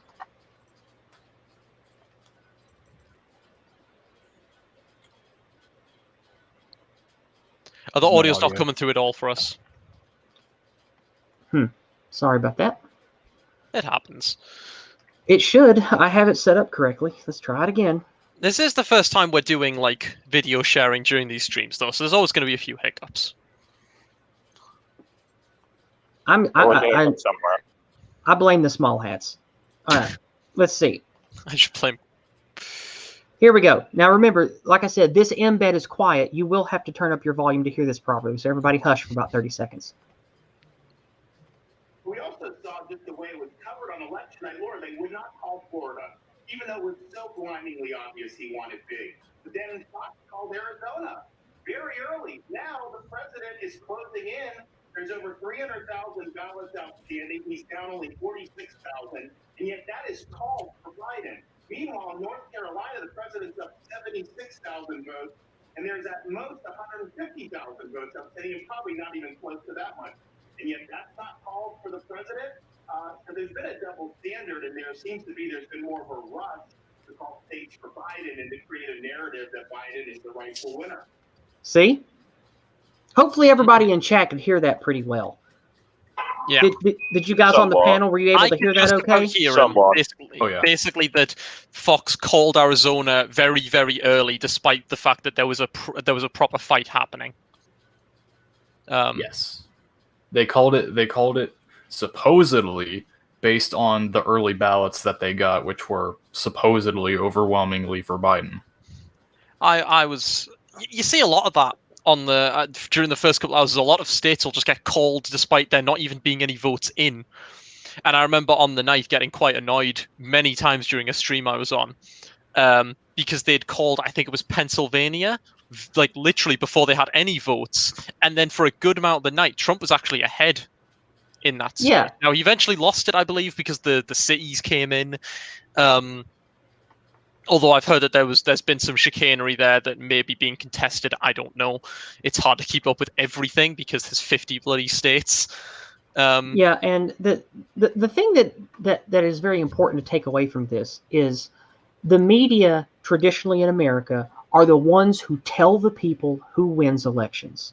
And if they are willing to gaslight and snowball what they want, it's very blatant that the media has been weaponized against the people it used to serve. And again, like I said at the first of the stream, and I said again about 30 or 40 minutes ago, the point of what we're looking through today is to show just how corrupt, broken, and sinister our system is. Not to say Trump good or not to say Biden good or to pick a team here. It's just to point out the corruption and show how broken and bad things have gotten. So we're going to move on to one more short thing here, and then we will take a break and check things. So let me pick a good short one that we can do together. Well, that's also what I've been saying. It's like, I'm not saying that there was election fraud. I'm not saying that Trump should have won. Okay, but I'm going to be the devil's advocate of this panel. I can believe that Biden won legitimately, but there has been so many things. Well, that's okay. We're used to you being an ignorant civmat, so that's No. I'm saying it as a way to also argue with the normies. Like, look, yes, I totally believe that Trump should have won, but I also can believe that enough people have been bussed around that Biden technically won. But also, I have seen so many dodgy things that I think that mocking Trump for saying that there's been election fraud is a ridiculous. We really got to get through this, Zen. You have so much to say on every one of these. We got to get through these. Come on. I'm a talker. I apologize. That's all right. There's other people on the panel that might want to talk too. Just be mindful. Okay. This next one is from Not the Bee. It says, watch your mainstream media call a burning city peaceful and then a calm group of poll watchers a mob-like scene. And I think that this is extremely telling of our media-controlled authoritarian state that we've gotten to. So this one, again, is short. It's only about 30 seconds, but this is definitely worth paying attention to. Let me know if you can hear it. Christy and Laura, what you're seeing behind. Hear that? Yep. All right, here we go. Christy and Laura, what you're seeing behind me is one of multiple locations that have been burning in Kenosha, Wisconsin over the course of the night. On the ground there at that counting facility, what is actually happening behind you?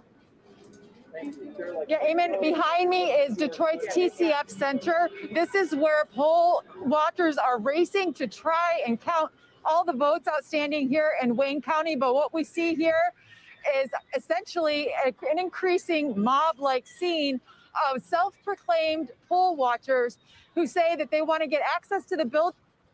So here we see, the reason I wanted to bring this to your attention is the same media that will show you a city that's been destroyed by communists and violent gibs and nignogs. They will call this mostly peaceful, fiery but mostly peaceful. And then when you have a calm, collected crowd of what seemed like all white people just wanting to keep eyes on their system, to keep their system honest, they call it mob-like behavior. Oh, and I just think that's very, very telling. But they weren't even chanting; they were just kind of like milling around. I know. It was just like the protests in Virginia and Michigan before the riots started against COVID, and even before that against Virginia. Oh, I saw those. Yeah, where you had people who were just like very calm, standing there, just going, "We are making our presence shown, and we are showing you that we are not abiding by your unjust laws." And they were calling it violent mobs. And then not even a month later, you had literal violent mobs burning cities down. It was peaceful. Yep. Well, I mean, I would give a perfect solution to this. All right, we're going to do some paid chats and questions on entropy here. We're going to take another little break. First of all, a little earlier on Cash App, we had $5 US. Thank you very much. Please watch for my anti-white relapse video on Twitter. I appreciate your $5. And if you wanted me to watch that on stream, I can if it's short. So let me know in chat what it's called and what your Twitter handle is. I think I might know who it is, but say it in chat anyway, and I'll pull it up for us. We also had a $5 donation from, now this is on PayPal. So I'm not going to read out the name because this is your name that's tied to whatever you pay with. But your initials are RP. Thank you, RP, for the $5 US donation. I greatly appreciate it, my friend.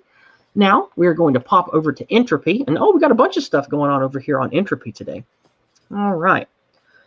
Silence is leaden in again with another 4.5 British pounds. Thank you, my friend. Silence is leaden says, it's funny how the left always says around every election, this is the one that matters, guys. Democracy itself is under threat.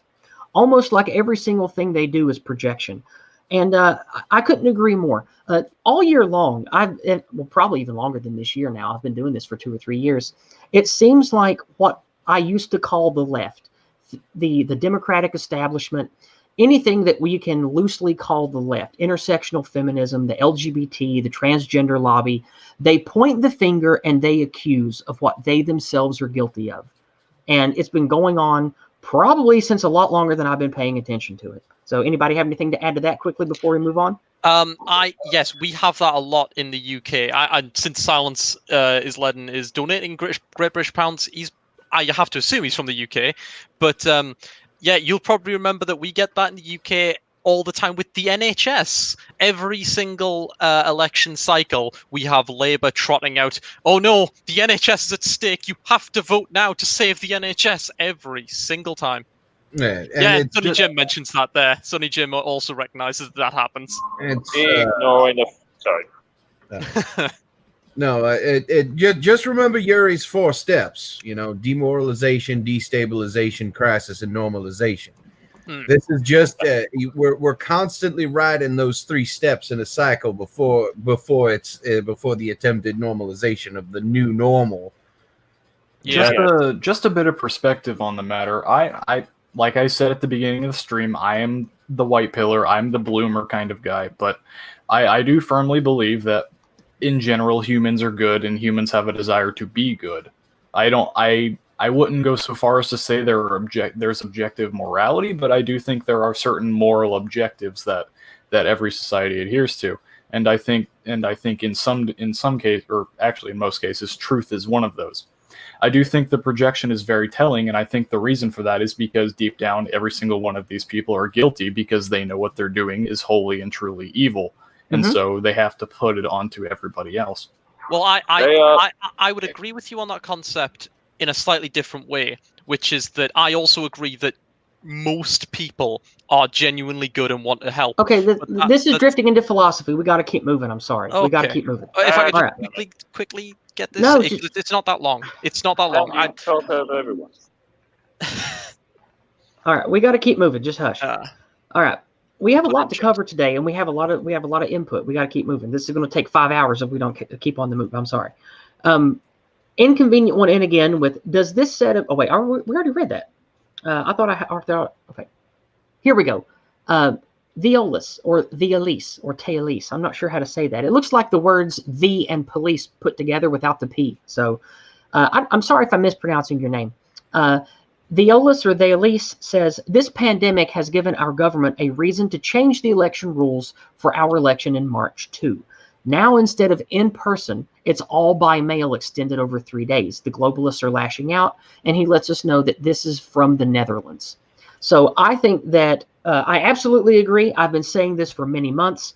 I've been on top of this, just like Dave Cullen and others in our communities that are saying what BS this is. I absolutely believe that for authoritarian control, to push forward the globalist agenda, to try to cause a great reset by smashing, by crippling communities that rely on small businesses and local trade, I think that this pandemic was seized upon by globalist and super rich people powers in our own countries that want to use the fear-mongering and everything that has come along with this stupid pandemic to advance their globalist agenda and tighten their grip on all of us. I firmly believe that, and I completely agree with you. What are your thoughts on that, quickly, everybody? Not surprised whatsoever. I mean, the pandemic gave them the perfect opportunity to enforce unconstitutional, tyrannical laws, and so it's pretty hilarious when the same people say, "Oh, we need to care about people," yet these are the same people who blatantly flog the laws when they see fit. Apply Benfords Law to the COVID statistics. That's all you need to know. Exactly. I'm not joking. Just apply Benfords Law. The Pareto distribution is a universally applicable statistic. It is a fundamental law of all statistics in general. It's got many names, but yeah, it is a universal law. Just apply it to the COVID statistics, and you will see it. They're sitting there all pink and naked. It's so obvious. Right. You realize. I'm all right, mate. Got to see up. Kizza? Are you heading out? Is that what that was? Kizza? Sorry, co-worker was asking me something. Sorry about that. Sorry for the chat. All right, we're gonna go ahead and tell you bye, Kizza. I hope you have a good night at work. All right, no worries, mate. I'll tell you. Also, to the colleague here who's wearing the snake emblem, you mentioned the Eurocline. Well, here's the Kizza plan: moralization, stabilization, secureness, normalization. Hey. Take care, everybody. Take care. See you next time. God, I really wish I could understand what the hell he's talking about half the time. I love Kizza to death, but when he's mobile, I can't fucking understand him at all. Yeah. Like, it's really hard to understand him when he's out on his phone like that. It's a combination of that and his accent. He's got a thicker English accent than I do. Yeah. For those that were asking, yes, I do have a Discord, and you have to be 18 plus, and I do interview everyone that joins. So if you guys want to hop in, you can get acquainted with Alex and other people in there if you want, and we will be testing people in there to that join, because I like to keep my Discord community kind of tight. I don't like it being wide open to everyone. So moving on, we're going to get to something else. I believe that was everything over on Entropy. Let me make sure we've got that. Sorry, the fireworks went outside my window. All right. Okay, yeah, we are done. So let's move on now to the next thing I wanted to cover, which is, okay, we covered that. There we go. We'll do this real fast. This is something else interesting. It's a Again, like I've been saying all along, this is not a smoking gun, what I'm about to share. It's just one of many things that I find suspect. Check this out. This is a picture from Atlanta, Georgia, of a United States postal of people taking ballots either in or out of boxes at the post office or a post office in Atlanta, Georgia. And someone noticed that on the bottom of one of these envelopes is a particular logo. And this is the logo of SF Express, which is a Chinese delivery service based out of Shenzhen. And for those of you that don't know, Shenzhen is one of the primary industry and trade ports where things go in and out of China. And now this doesn't necessarily mean anything. This it could be somebody who lives in America but is working in China. Maybe they're sending their vote back home to vote because they live in Atlanta, Georgia. But this is just one of the many things that I find suspect. And the meme that we looked at earlier today about how we are a legion of Alex Joneses, well, it's because of this shit right here.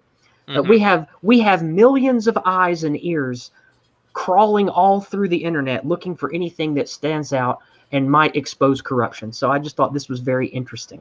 So I'm not gonna make any calls here, but I will say a certain military intelligence insider with the name based on a specific letter of the alphabet kind of called this a few months ago. Just saying. One thing do you have the because I saw on one of Dev's streams, because he basically lost it because that got hidden away by Twitter, who are hiding a lot of stuff. Do you have the clip of the Democrat poll watcher?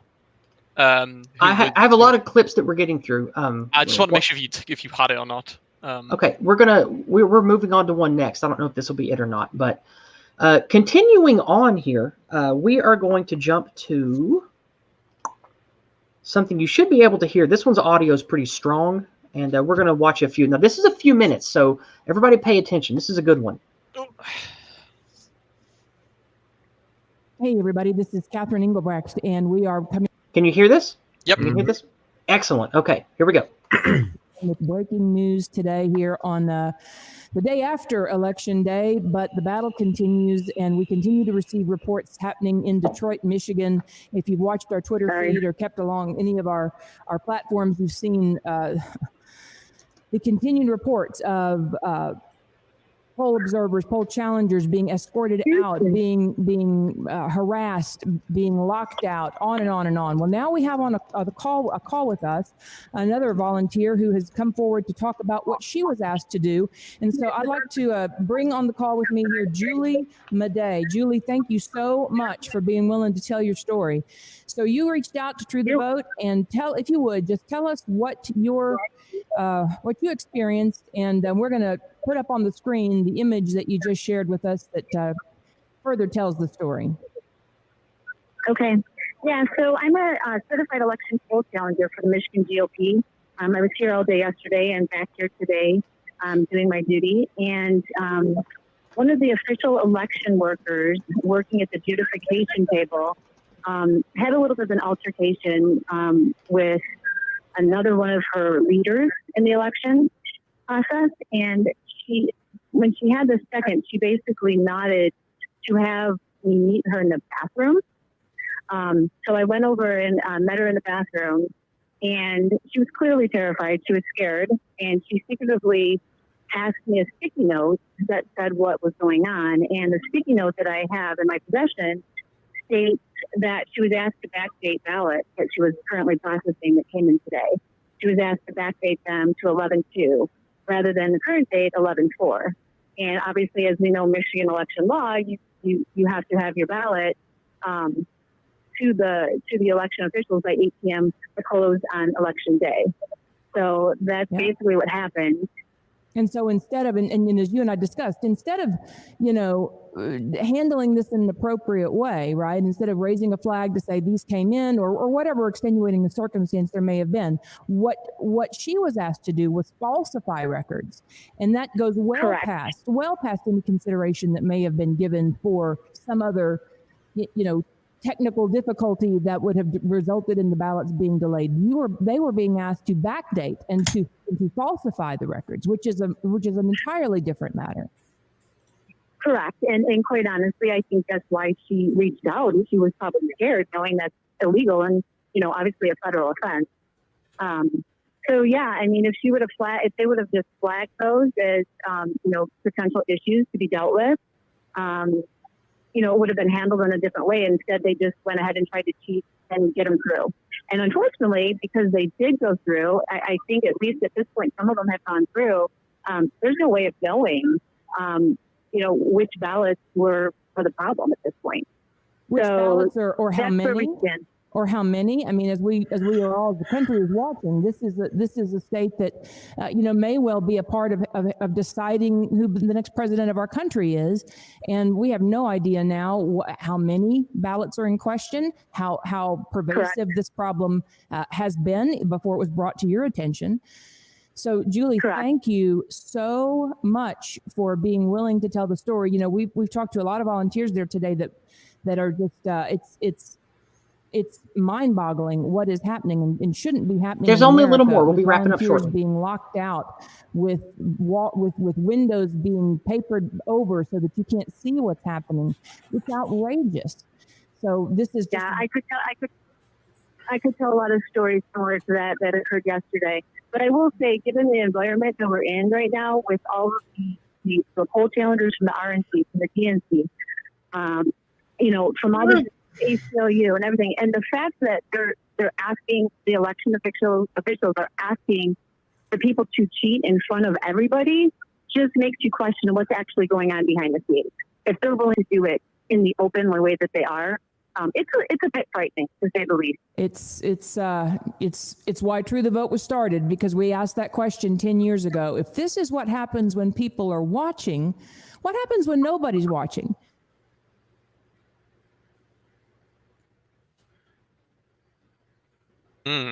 Really makes you think. Hello? I was muted. Sorry. Yeah. That's why I wanted to watch this one, is because that last point right there before I stopped the video. If this is what happens while we are watching, what the hell is going on while we're not watching and paying attention? Just think about that, right? Just think about that. Because if this woman, this is just one woman, and if she was able to go and interview a person that was willing to step forward and say, we are being asked to change the date on all of these votes just to make them valid, just to help someone win. These people are doing this willingly. I imagine that the people working on this aren't being threatened with violence. They aren't being paid or bribed. They're probably just doing what they were asked to do. So this is probably just people who are already aligned with either Trump derangement syndrome, or they're just party Democrats or whatever. So I find that very interesting. So yeah. Anything to say about what we just watched? I know that took quite a few minutes. Only tangentially related, but I do believe if there was a, let's say, a standard Republican turnout this year, then we probably would have seen a blue wave based on this, because I do think, I'm going to go out on a limb and say that the vast majority of Biden's, and this is just speculation, are probably falsified or illegitimate in some fashion. Maybe. And were we to see a normal Republican turnout, it would look substantially better for Biden than it would for Trump. But I believe that the vast majority, like the sizable majority of perhaps 98% of all Trump's ballots are perfectly legitimate, and were we to actually see a legally counted, a legitimately counted election between only legitimate ballots, we would see a red wave. Yeah, maybe so. And, I have some more videos to get to, unless you guys have anything you want to say. Yeah, all you got to do is look up Project Acorn from 2008 to know that this ain't new. Yeah. And also the Project Veritas videos from 2016, where you had Democratic officials talking about how they would bust people around. Like the voter fraud is not new, and it has been a Democrat tactic since, from my personal knowledge, at least 2008.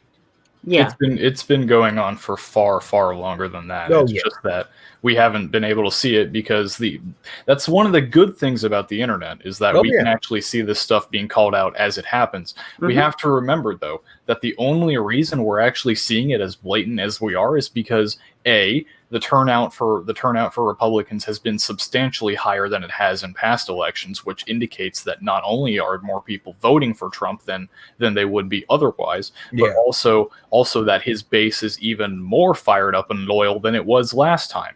But not only that, it also indicates that they are really doubling down, that they really need him to win, and they're going to make it look statistically impossible if it means they can get away with it. Yeah, and I personally believe that's one of the reasons why I'm not that worried about this election. It's because it is becoming, as the days go by, it is becoming more and more obvious that at least in some way this was a trap. This was a trap that the Democrat Party, fell into out of desperation because they were so desperate because they knew that this was endgame. They knew that this election was endgame. If Trump got himself a majority Senate again with him in the presidency, that they were just going to lose more and more power, and that eventually the people who are in power now were too old and they wouldn't have someone to replace them. It was endgame. Keep in mind, folks. Keep in mind these two things. Whenever Trump first came into office, they had the Russia hoax. Everyone was panicking. Trump wasn't worried. We had the coronavirus pandemic. Trump got infected. Everyone was panicking. Trump wasn't worried. We're in a very tumultuous election. Everyone's panicking. Trump is doing what? Not panicking. Oh yeah. That's why. And not only is he not panicking, he's being proactive. He's being very action heavy in positive, assured ways. So and he is, and he's got voices like his son, like Giuliani, like who are actively going, guys, we've got this. Don't freak out. And that's why I'm not worried. Everything we are seeing, I'm not worried. Everything we are seeing from Trump and his team and associates is that Trump is very confident, but under the surface, you can see the fire and fury boiling. You can see it. Yep. Oh, especially with Trump Jr. Speaking of, we have our next video. You guys ready? Is that Elijah Schaefer? Oh, I think this might be the one I was referring to. Maybe. We'll see. No, that's not it. My name is Brian McCaffrey. I'm a registered Democrat in the city of Philadelphia. Today, I'm at the Philadelphia Convention Center, and I am overseeing the ballot counters. I will let you know the corruption that is going on here. They will not allow us within 30 to 100 feet to supervise the ballots being counted. This is a coup against the President of the United States of America, and I want to call out the Mayor of Philadelphia, James Kenney, the Attorney General, Josh Shapiro, who tweeted that there's no way Donald Trump can win President of the United States of America, and also the District Attorney of Philadelphia, Larry Krasner. I can't believe what I'm seeing right before my eyes. This has nothing to do with Joe Biden or Donald Trump. This has to do with our democracy, and I will tell you, there is corruption at the highest level in the city of Philadelphia. I am looking for this video. Yizz, can you send this to me? Yes. You DM it to me, please. Yes, this is critically important. There are people all throughout the system that are desperately trying to expose corruption. And as you heard, this guy is a registered Democrat. He may or may not like Trump. He may or may not like Joe Biden. But this man seems to just want transparency, honesty, and decency. He wants to drain the swamp. And so my heart is with this man. This man just wants the corruption to end. And Jesus, do I too. Oh, yeah. Absolutely. All right. Okay, Wes, I'm sending you the link here. Thank you, ma'am. There you go. Yeah, I mean, for everything that it's worth, I wouldn't mind if Biden won the election if he did it legitimately. But everything we've seen indicates that he's not doing it legitimately. Yeah, absolutely. Right. Okay. Moving on to the next one now. We're going to go ahead and stop stream share here. Now, the next thing I wanted to show you guys is, give me just a second. I'm having trouble finding it. I remember my links are out of order. Because I had an order in which I wanted to do these things to make the flow better. Oh, here we go. This is just the news article. Okay, you guys see this? Yes. Yes, ma'am. Okay, here we go. Scrutiny of the PA. Okay, scrutiny of top PA election officials grows as GOP says she fundamentally altered the outcome. Pennsylvania Secretary of State advised that a voter whose mail-in ballot was rejected would be eligible to vote in person with a provisional ballot on Election Day.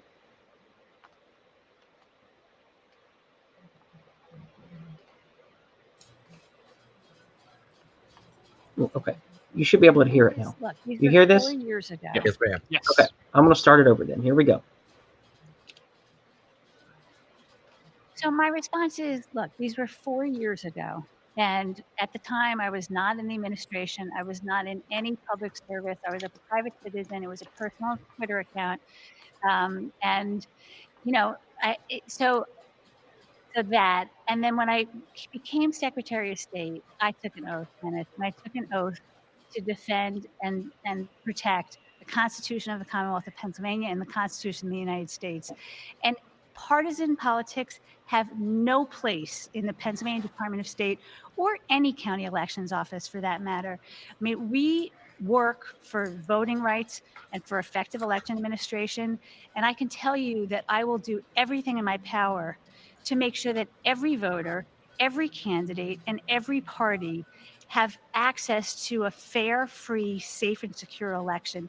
And I don't care what their background is, and I don't care what my background is. That's what we do at the Department of State. Thank you. Okay. Now that you've heard that, in a guidance to her state's counties dated October 21st, Pennsylvania Secretary of State Kathy Boockvar advised that a voter whose mail-in ballot was rejected would be eligible to vote in person with a provisional ballot on Election Day as a way to cure their ballot. Now, GOP Pennsylvania Rep. Mike Kelly, General Assembly candidate Joseph Hamm, and 4 other plaintiffs are suing her over this guidance. After some county election officials questioned the guidance, Jonathan Marks, Deputy Secretary of the State for Elections and Commissions, clarified on November the 2nd how the Department of State wanted counties to handle rejected mail-in ballots. Now, the reason that this is important is you have someone who is, now remember this lady's position, Secretary of State in Pennsylvania. Yeah. She has made anti-Trump tweets. She has shared fake news that is anti-Trump on Twitter before. And she is the one that is advising people to even though they have already sent in mail-in ballots, to go vote on Election Day. Now, technically, legally, if the system worked as intended, this would be okay, because the Election Day vote would, pun intended, trump the mail-in vote, trump the mail-in ballot, because only one person by that name would be would count in the registry. But what have we seen all day today? Yeah. We have seen how these registries and how these numbers and names go missing all the time, and at the very end, they're just getting totaled however the people doing the count want. So again, this is just suspect. This isn't a smoking gun. This isn't any proof. It's just more on the pile of this suspect cesspool of corruption. And so I thought that was a good one to show, following what that Democrat guy said at the vote counting place. I just thought that was good. I like to think about. Let's get a sus in the chat for her. I like to think about, like, if everything the public is seeing is very damning, I'm wondering what agencies like the DOJ and the DHS have intercepted that would prove it even more so. I like to think about that a lot. We know from Giuliani there are investigations underway. All right, I'm sharing a link in chat right now. Thank you, White Healing. I appreciate that. White Healing over on the D-Live channel says, beautiful words, Yizz. Thank you so much, White Healing. I like to think that occasionally I say things that aren't just ham-fisted, stumbling rants of an angry person. The link that I just shared is to AA's Cigar stream. Tonight, the Cigar stream is on John F. Kennedy and Richard Nixon. Did Kennedy steal the election in 1960? So that ought to be a very fun cigar stream. But we're going to keep going here until we get through everything I'm doing, because what I'm doing is more important than what AA is doing, as usual. That is, by the way, that is a spicy topic. Yes. Yes, it is. All right. And of course, that's just a playful little shot at AA. AA knows that I really like him and his channel. So moving on from that, I would like to take us to a pair of videos that we are going to watch here. So number one, this is 2 parts of the same video, by the way, just letting you know. Okay, you should be able to see that, and let's get it open here. You hear that? So I'm Okay. This is only going to be a couple minutes. We're going to do part 1, then part 2. So here we go. So I'm in downtown Detroit at the TCF Center, which is in the heart of Detroit, in the heart of the D. And I had a couple of people reach out to me and say, could you do another Facebook Live and explain where you're at and why you're here? You can see behind me, that giant room behind me is where they are contesting ballots. So something that's very interesting that happened here in Detroit is, I just talked to a guy that's been here all night. They were ready to shut down the precinct. They had counted all the ballots. Everything was good. Everything went smoothly. And then it was at about 4 a.m. that 3 vehicles arrived, a van, a Chrysler 300, and a Ferrari with 130,000 plus A ballots. Ferrari. In Detroit. He was astonished as they started counting the ballots. He was astonished that every single ballot, like literally 100% of that 130,000 ballots, were all Biden ballots that hadn't been delivered to the precinct before the cutoff time for this precinct. So obviously there's, that's just a big irregularity, something that points to large scale voter fraud.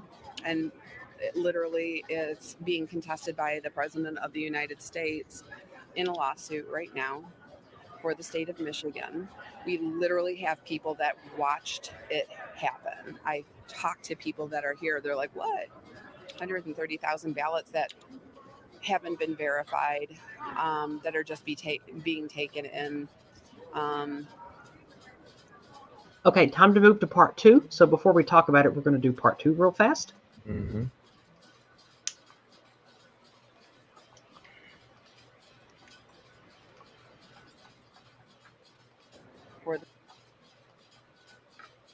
Right now, for the state of Michigan, we literally have people that watched it happen. I talked to people that are here. They're like, what? 130,000 ballots that haven't been verified, that are just being taken in. We have poll challengers that have been barred from being able to go into this room to challenge ballots. We've had GOP members removed from the room. You're allowed to have a certain number depending on the number of precincts. I think it's 134 precincts that we have in Michigan, or excuse me, not in Michigan, in this particular county, in Wayne County, Michigan. And we probably have maybe 50 to 60 representatives that have been allowed to go in to challenge.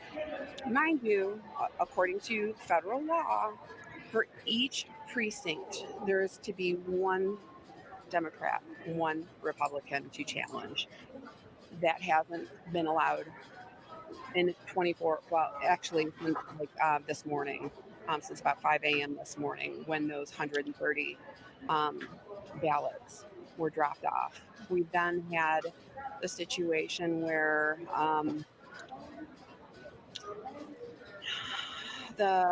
at one point that people here in Detroit who are poll challengers or poll watchers were being barred from the building based on an order from the governor and the Michigan Department of Health and Human Services, saying that capacity limits had been met. Now, mind you, that room had capacity limits. We didn't have the number of people that we were allowed to by law that we were supposed to have in the room. The rest of the building, like I'm in a 40,000 square foot building. 40. All right. That's where we're going to stop this one because the rest of it's just pointless waffling. So we're going to quit right there. Now, the reason that this is important is this woman is at the building that we've seen people talking inside of and outside of earlier. This is the building where they were telling people they were at capacity and that people needed to leave. These were Republican poll watchers. They were asked to leave. Then, that was the morning that these 130,000 new votes arrived. As that happened, they had the Republican poll watchers escorted out. They locked the building down, and this was the building. I think it was either in Detroit or one of the other cities where you had the people putting up cardboard on the windows so no one could look in and see what was happening. That is suspect as fuck. So I know. I'm sorry for my language, but this is fucking shady. This is some shady fucking shit. All just happening in this one place, basically. Yes, and what I found astounding about all of this, why is all of these irregularities, all of these really shady things, these dozens of videos, these hundreds of accounts, these thousands of pictures of all of these weird suspect things, why are they only happening in the 3 states that Biden really needed to win to defeat Trump? How come this isn't happening all over the place? How come we're not seeing this stuff surface in places that Biden didn't really need to cheat to win? Well, like it's all just completely, it's all suspect as fuck. You know the answer to that. It rhymes with boater broads. Boater broads. It makes me think that this sort of infrastructure is probably in every swing state and was used to various degrees, but now they're actually scrounging. Like they're actually scrounging hard. And it's weird. It's like you would think that they would realize how incriminating it all looks, but I can't tell if there's another piece of the puzzle that we haven't seen yet, or if they're just that brazen about it. Like I said, it's desperation. Yeah, I think you're right. I don't think that it's because our enemies feel like they are so strong and so powerful that they can do whatever they want. I think that whatever this New World Order, globalist agenda, the small hat armada, whatever the hell you want to call them, whatever you think our enemies really are, whoever they are, I think that they are desperate, and this is like a Hail Mary pass in the last 2 minutes of the game. Like I think that they know that another 4 years of Trump would be disastrous for their goals. That's why now is the most important time for the people to rise up. And again, I'm not talking about violence. You know, I don't want that. I'm not talking about doing anything vigilante-based. I'm talking about activism, voices, making phone calls, writing letters, getting out into the street, organized, without weapons, going to places that matter, letting your voice be heard, stomping our feet, screaming that the system is corrupt, and doing everything we can to, now that we have them on the ropes, now that our enemies have exposed themselves, now is the time for us to have a collective cultural revolution against this shit. Yeah. Because this is our only way out of this without violence, and I don't want it to get to that point. I agree that it's desperation, but it just seems so ridiculously self-incriminatingly brazen that Yes. You have to remember Occam's razor. I know, and that probably is the most likely answer, is that they just simply are that desperate. But I mean, surely they know that it would just make it worse for them. Well, keep in mind, the them that you're talking about are either the deep state or billionaires or people that have no fear of actually going to jail or losing anything. The people that they are utilizing for this, they don't give a shit about. They don't give a shit about the people involved in this. They don't care if they all go to jail. All they care about is the final result and to cement their power for the New World Order. That's what they care about. They don't care about everything else. People who are too powerful and too high-seated unless Trump gets elected again. Well, I mean, Rabbi Trumpelstein ain't exactly our goy, if you know what I mean. But I still think that he is a radical, and he is outside of the particular club, because I think Trump loves one thing more than anything, and that's himself. And the people stroke that giant fat ego of his. And I think that that Trump loves America because he gets off on that ego stroking. Hey, look, I'm the poster child of the most Chad rich badass American that ever lived. And that's why I think that we need to have a cultural revolution with Trump as our supported figurehead leader, because if we can inflate his ego to the point that it's more important to him than the globalist enemies to whom he has to kiss the ring as the leader of the U.S.-Israel war machine, well, then maybe he'll start kissing our ring instead. Maybe we can actually make a little headway versus our global enemies. Maybe we can actually get him to start taking a few blocks out of the horrible war machine. So that's why I think that now is the time for us to rise up. And again, not talking about violence, not talking about killing anybody. I'm talking about a cultural, vocal revolution of American nationalism, of American populism, to take our country back into our hands and purge this awful corruption. And I really think that we can actually make a lot of headway if we do it. So that's why I'm trying to inspire everybody to be loud and to use the right lexicon and to get our people all talking about this. I'd contest a few of those opinions regarding Trump, but that can always happen another time. Sure. Yeah, we can talk about this another time. Apologies, back. Go ahead. What? No, I'm just saying I just got back. It's been 2 hours. Back. I need the toilet break. Oh, that's fine. That's fine. We got more things to get to. We are definitely more than halfway done, but we are going to take a quick little break here to check Cash App and see if there's anything new. Okay, we're going to check Cash App. We're going to check PayPal. So let's get these refreshed, and let's refresh Entropy. Make sure that it's still going. Looks like the old Entropy is still going, and nothing new has shown up on Cash App yet. And nothing new over on PayPal. So what about over on Entropy? Oh, nothing new on Entropy either. So let's just keep rolling and get through the rest of this here. All right. Next up, we have something I want to look at on the Twitter. So what we're going to do now is just share screen or share browser. So now we're looking at the Chrome browser that I'm running this through. All right. Milwaukee has updated its voting data for its wards after a newspaper pointed out that 7 wards had more votes than registered voters. I PDF'd the original article last night. So glad Milwaukee corrected this clerical error. All right, so 7 Milwaukee wards report to President Biden gets 146,000 votes. There we go. Voter turnout. Ward 274, 202% voter turnout. Jesus. 202% voter turnout. Well, that's not suspicious at all. Yeah, that's not suspicious. Well, it's numerically impossible. And here we go. Analysis update.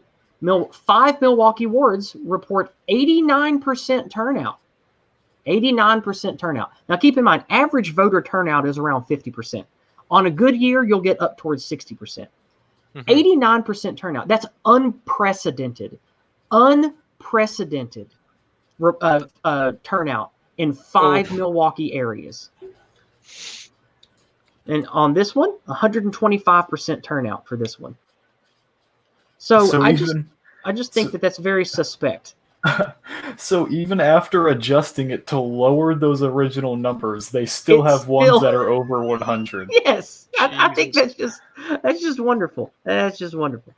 I've seen some people denying these and saying, no, that's just what they had projected. It's like, no, this is their registry.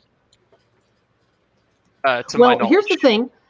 Someone earlier this week, we were talking about this. Now, let me pop back over to the Chrome thing that we're looking at here. All right, where is it? Here we go. Now, here's something that shows, based upon RealClearPolitics.com, which shows the number of total votes as of a couple of days ago.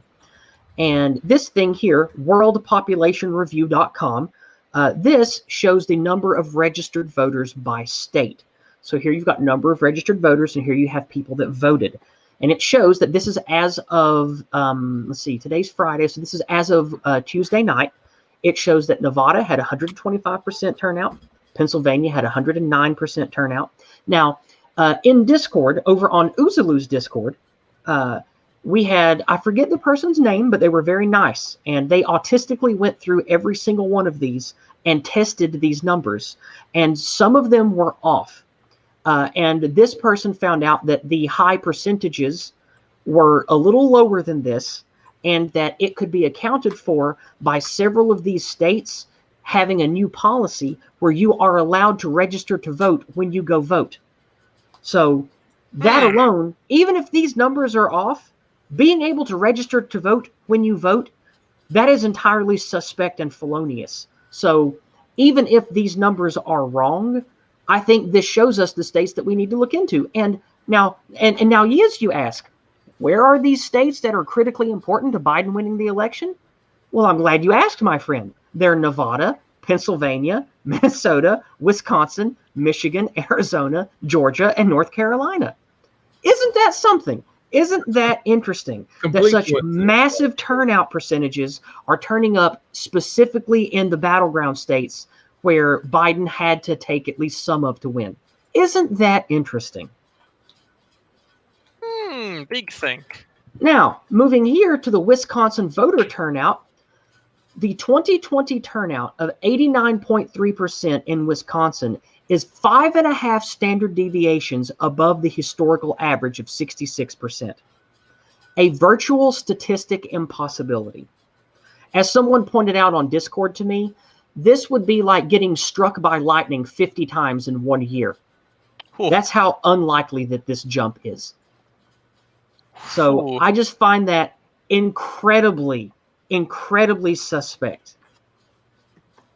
That is quite something, is it not? Yes. And someone in the chat is saying a good way to debunk this is that the registration numbers are from 2018. Thank you very much, someone in chat. And yes, I agree that these ones are definitely old or from at least the first of this year. And the person who debunked the percentages of the one we looked at just a second ago, where is it? Oh, I closed it already. Never mind. We'll go back to this then. The wherever it was, there it is. The one that I closed before this one that showed the high percentages, someone in chat is saying that can be debunked because those are older. Now, that's fine. And the person in Discord who, I wish I could remember your name, I'm sorry. I tried to find you in Discord chat, but it was so buried I couldn't get to it today. I'm sorry. So if you're here listening today, go ahead and speak up. Thank you. But the person debunked that, saying that the current voter registration numbers were much higher because of how things have gone this year. But in doing so, that person found out that several of these states allow you to register to vote when you go to vote. And for those of you that are not from America, the reason that's a big deal, the reason we have voter registration is you don't have to have your normal photo ID to vote. You have to be registered to vote, even though many places do require ID now. And the purpose that we have for registered voting is to get a proper head count and to make sure someone cannot be registered in more than one district in more than one state to vote. But if these multiple states all allow people to register and vote at the same time, Well, what stops them from using the same name and social security number to vote in 7 states at once or in multiple districts at once in the same state? So that's very suspect and definitely warrants looking into, in my opinion. So, Also, for someone saying the registration numbers are old, that is more or less irrelevant when you're talking about turnout, because generally speaking, even though populations increase over time, the percentage of their turnout does not. correct. And also, most people that register end up not all people that register to vote go and vote. So if you have a voter number, if you have a number of votes higher than your registration, that means that something really shady is going on, because as we've seen, only 60 to 70% of people usually vote who are registered. So that means you've got a tremendous difference if there's a discrepancy like that. Yeah, Absolutely tremendous. even if the United States' population over the course of the past 2 years or 4 years increased by a total of like 2 million, and let's just say that all those 2.5 million people disperse themselves among all 50 states equally, you wouldn't see an increase in turnout. You would just see an increase in registered voters. The turnout would still remain relatively the same. Mm-hmm. And even if like we saw like an increase of voters, it would not be this ridiculous. You know, I'm not surprised if they were to say, "Oh yeah, we have more voters this year because the life is getting more politicized." I can believe that, but like 89% is insane. Mm-hmm. I mean, hang on, I'll just. It's nigh impossible.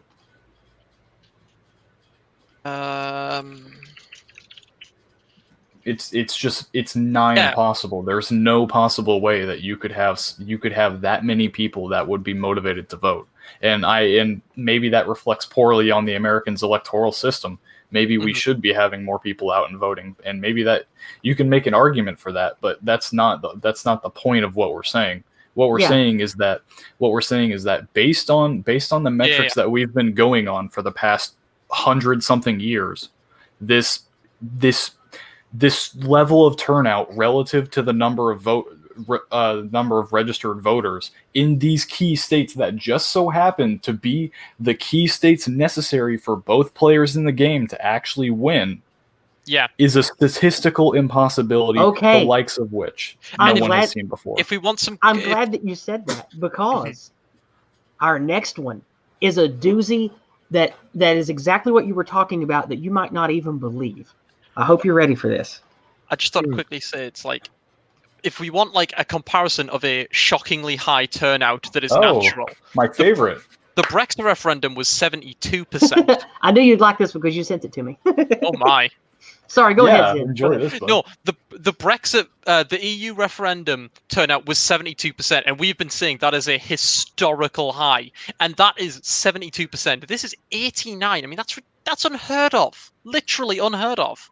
Okay, now this chart is an absolute delight. The bottom chart here. This is other. Okay, let me start over. This is registered. To people registered to vote of 90 years or older in the state of Pennsylvania. The top part here are Democrat counties. And this are all other counties. And as we see, the blue line are the number of 90-year-olds registered to vote. I'm sorry. The blue line here are 90-plus-year-olds registered per 100,000 population. The gold number are the number of 90-year-olds who registered.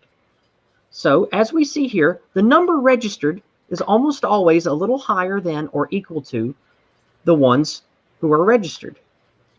But here, look at this. Look at this. These Democratic counties. The number of people registered so high. Always way, way higher by a magnitude of the ones who actually vote. Because keep in mind, people that are super old, they have very little to do, and they are very interested in voting. So up here in the Democratic counties, very, very high. And look at this last one, the year 2020, a skyrocket of 90-year-olds registered to vote. Absolute skyrocket and unprecedented levels. Now, how many of these people do you think are real people? Or how many of these people are even alive? How many 90-year-olds were really motivated by Trump derangement syndrome? More You 90 think it was 10 times or 8 times, more than the year before? Like more than 2017? It's absolutely insane. More 90-year-olds have registered in the state of Pennsylvania in this year alone than have in the entirety of Pennsylvania's history. Yeah. Let's say that again. This graph More is 90-year-olds. quite misleading in its height. That bar is more than in the entirety of its history. All those lines, all those little bars, not just from 2007 onward, but from 2020 to the founding of the state, from its acceptance into the Union. That bar is depicting more 90-year-olds registered to vote in this year alone than in the history of Pennsylvania. That is like almost. It's statistically impossible. Can we get a sus in chat for that? Can we get a sus? That's the biggest sus I've heard all day. It's more than suspicious. It's damning. It's damning evidence. Yes. It's statistically impossible. Yeah, I think that this is one of the most suspect and most actionable things that we have come across yet. If the last graph that we looked at was like getting struck by lightning 50 times in 1 year, this is like being struck by lightning 10,000 times. Yeah. Yeah. There is no conceivable way that you could possibly justify this number. There's nothing you can say. That is wild. All right. Now we're going to move away from this. We're going to do something fun. Oh boy. All righty. This is going to be something fun that we watch and listen to. Hopefully the audio is good. Okay, can you hear this? I heard something. Okay. Yeah. You're going to have to turn this up because this is recorded live. Is this the whoa moment? Yes. Oh boy. All right, here we go. Everybody turn your volume up because you're going to need it. Turn it up to about double what it is now. We're missing various parts of the equation to know definitively where things are going, and that. Oh. All right, hold on a second. No. Look, Joe Biden just took the lead in Wisconsin. Right. We're getting new information. We'll go through it. Pull it all the way out. Votes are coming in right now. Let's pull all the way out to the state of play here, and let's see what's going on, because we're getting real. I know that's what Phil Manning like. We're getting new information in right now, and one of the things you don't get to see is actually what's going on in my head with all the different voices, and that's before I'm on television. But tonight we just got new information in on Wisconsin, and it has changed the state of play in the state for now. Okay, right now Joe Biden is 11,381 votes ahead with 89% estimated reporting. 2 questions: where did it come from? And what is left? What can we answer? Okay. You can turn your volume back down now. So, for those of you that couldn't hear that very well, on live TV with live updates, this is on CNN, by the way, Trump was ahead by about 2.5%. And instantly, Trump got 0 votes and 113,000 votes came in, all in one lump, only for Biden, not for the Libertarian candidate, not for the Green Party candidate, not for Trump, but only for Biden, completely erasing that 2% lead and putting Biden 0.3% up. And it happened in the blink of an eye, all at once. And it happened, and it was such a confusing event that shouldn't have happened, that it made the first guy who was speaking dumbfounded, and he pointed at it and was like, what? And then the guy on the left, which is that Cuomo? It looks kind of like Cuomo. I don't know. Fredo, yeah. Yeah, Fredo. He said, so what's going on here? What could cause this? So even CNN, who obviously is Team Biden because they're Team Establishment, even they were gobsmacked at what a blatant, obvious change that was. because over 100,000 votes just coming in all of a sudden with none of the numbers changing for anyone else, that was even too much for them to swallow without thinking there was something wrong. And so I thought that was definitely worth sharing. And there was a really good video of this that was an actual recording of it that I had. But of course, fucking Twitter took it down and I can't find it anywhere else. So the only video I was able to find of it was somebody recording it off their TV. Is it bad that right at the end there, when he says, "Where did they come from?" my brain started auto-correcting to Cotton Eye Joe. So That's all I was thinking. I thought that was a really good one to share. It's yeah, it is just a mess. Well, anybody have anything to add on that, or do you want me to go to the next thing that we have in line here? Honestly, I've seen so much. My brain is just spinning a wheel. I've seen so much. It's just one more. It's just one more little piece of evidence onto the pile. Mm-hmm. If I understand people are being blackpilled, and I can definitely tell there's been coordinated efforts of division, especially on places like Twitter and Facebook, where people are trying to break up the Trump team, or not specifically the Trump team, but the Trump supporting base, trying to break them up just to sow division. But I honestly have to say, if you don't think that Trump is going to win, especially when he contests this, then you're not looking hard enough. This stuff is blatantly in your face, and if we're seeing it and it's blatantly obvious, then there's definitely things that they see and they know that we don't know that is even more obvious.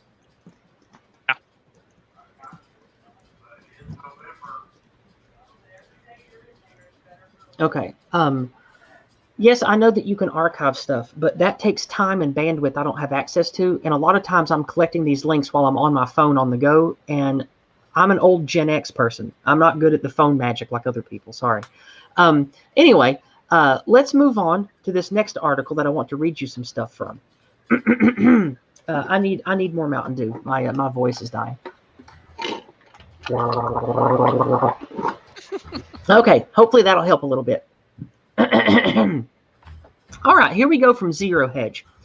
Why does Biden have so many more votes than Democrat senators in swing states? In most elections, the majority of votes are cast down the ticket, meaning a voter supports both the party's presidential nominee and the state's congressional candidates. In fact, according to Pew Research, overwhelming shares of voters who are supporting Trump and Biden say that they are also supporting same-party candidates for Senate. Typically, this means that the number of votes for a presidential candidate and that party's Senate candidates are relatively close. Twitter user US Rebel, however, found that the number of votes cast for Joe Biden far exceeds those cast for Senate candidates in swing states, while those cast for Trump and GOP senators remains close. So here, let's pop this open. Here we see Joe Biden, 50% Democrat Party, to 47.9% for Trump. Now, if we look at the senators, see how it's a 0.7% difference, but only a 0.3% difference. So more than double the gap between Republican and Democrat here. And oh dear, I don't know how to get back out of this. What? I have to shrink it, I guess. How do I get out of this? Should be able to click off of it. I know, but it's not working. What? Oh dear. Okay, there it goes. I had to push backspace. Okay, whatever. Anyway, moving on. In Michigan, for example, there is a difference of just 7,131 votes between Trump and the GOP candidate John James. Yet the difference between Joe Biden and Democratic candidate Gary Peters was 69,093. In Georgia, there was an 818 vote difference between Trump and the GOP senator versus a 95,000 difference between Biden and Democratic candidate for senator. So what does this mean? This means that okay, I'm just going to go. I'm going to go away from the article and just talk now. What these numbers here mean is that typically when somebody goes in to vote, they're just going to say, okay, I'm voting for Trump, so I'm going to vote R down the ticket. I'm just going to click all the R's. I'm going to click all the Republicans, or I'm a Democrat person, or I'm a Democrat Party man, or whatever it is. And they're going to click Joe Biden, and then they're just going to click Democrats down the rest of the ticket. Most people vote that way. An overwhelming majority of people vote that way. And that's represented in the Republican votes, the people who voted for Trump, but it is not represented in the votes for Biden, which begs the question, why? Why are a bunch of people, if that even is people, voting just for Biden and no one else on the ticket? Like, who does that? Who goes to the voting booth and just fills in the first dot and it's like, that's enough, I quit, and then they just quit? It is possible that there may be some people who like what the Republicans are currently doing, but do not like Trump as a person, and therefore want to vote for Joe Biden in his stead. But that is true. But in that case, we would still be seeing what we would be seeing is Trump's numbers way down, but the Republican senators and representatives would be comparatively higher, and that's not what we're seeing. And on top of that, if you have people that are unwilling to vote for Trump, but willing to vote for Republican people in the party, then how come Trump is doing overwhelmingly well in the realistic voting figures then? See what I'm saying? Like, it doesn't add up, in my opinion. I think this is very suspect, and it's definitely worth looking into. In what were the states again? Georgia and where? Let me check this out. Pennsylvania, Georgia, Wisconsin, Michigan. And Michigan, yeah. So I thought this is very interesting. Very, very interesting. It's definitely indicative of at least partial cooking of the ballots.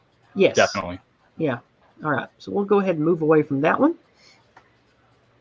Okay. Here's another thing to share from Detroit. We're going to take a look at this one. There's a lot of stuff coming out of Detroit. Oh, there's always some good shit coming out of Detroit. All right. Can't have shit in Detroit. So far, now this is as of Tuesday evening, or I'm sorry, Wednesday morning, the morning after the vote. 4,788 duplicate registrations were found just in Detroit. 32,519 more registered voters than eligible voters in the city of Detroit. And of those, 2,503 people that were registered to vote were dead. One of them was even born in 1823. Before the Civil War. Wow. Yeah, you never know. She might be still running around. They're surviving on the adrenochrome, obviously. Drinking the unicorn blood. So this raises the question: what the fuck's going on with voting in Detroit? Like, seriously, what the fuck? What the fuck's going on in Detroit? Like, that's I think that's a legitimate question. I mean, you can't have shit in Detroit. Why would you have fair elections? It's like the old saying goes: the dead vote Democrat. Yep. All right then. So moving on. Someone in your chat just brought up something very interesting. Keynesian Delusions just brought up. Does Pennsylvania, Georgia, and Nevada only count votes at night? Seems like votes counts only change when I'm asleep. Oh yeah. That's another thing. It's all week long. The vote counts seem to only happen between like 3 a.m. and 6 a.m. The notable vote changes, and that's when the giant leaps for Biden had been made. Was Tuesday night and Wednesday night. It's almost like they don't actually have any more legitimate ballots to count. Mm-hmm.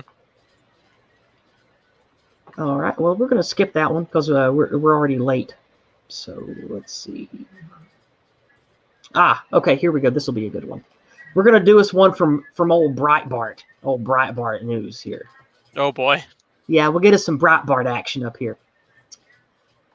All right, here we go. No question, Trump would have won Nevada convincingly without mail-in voting. What is that? Those letters at the start there. I assume that's former Nevada, but I'm no idea.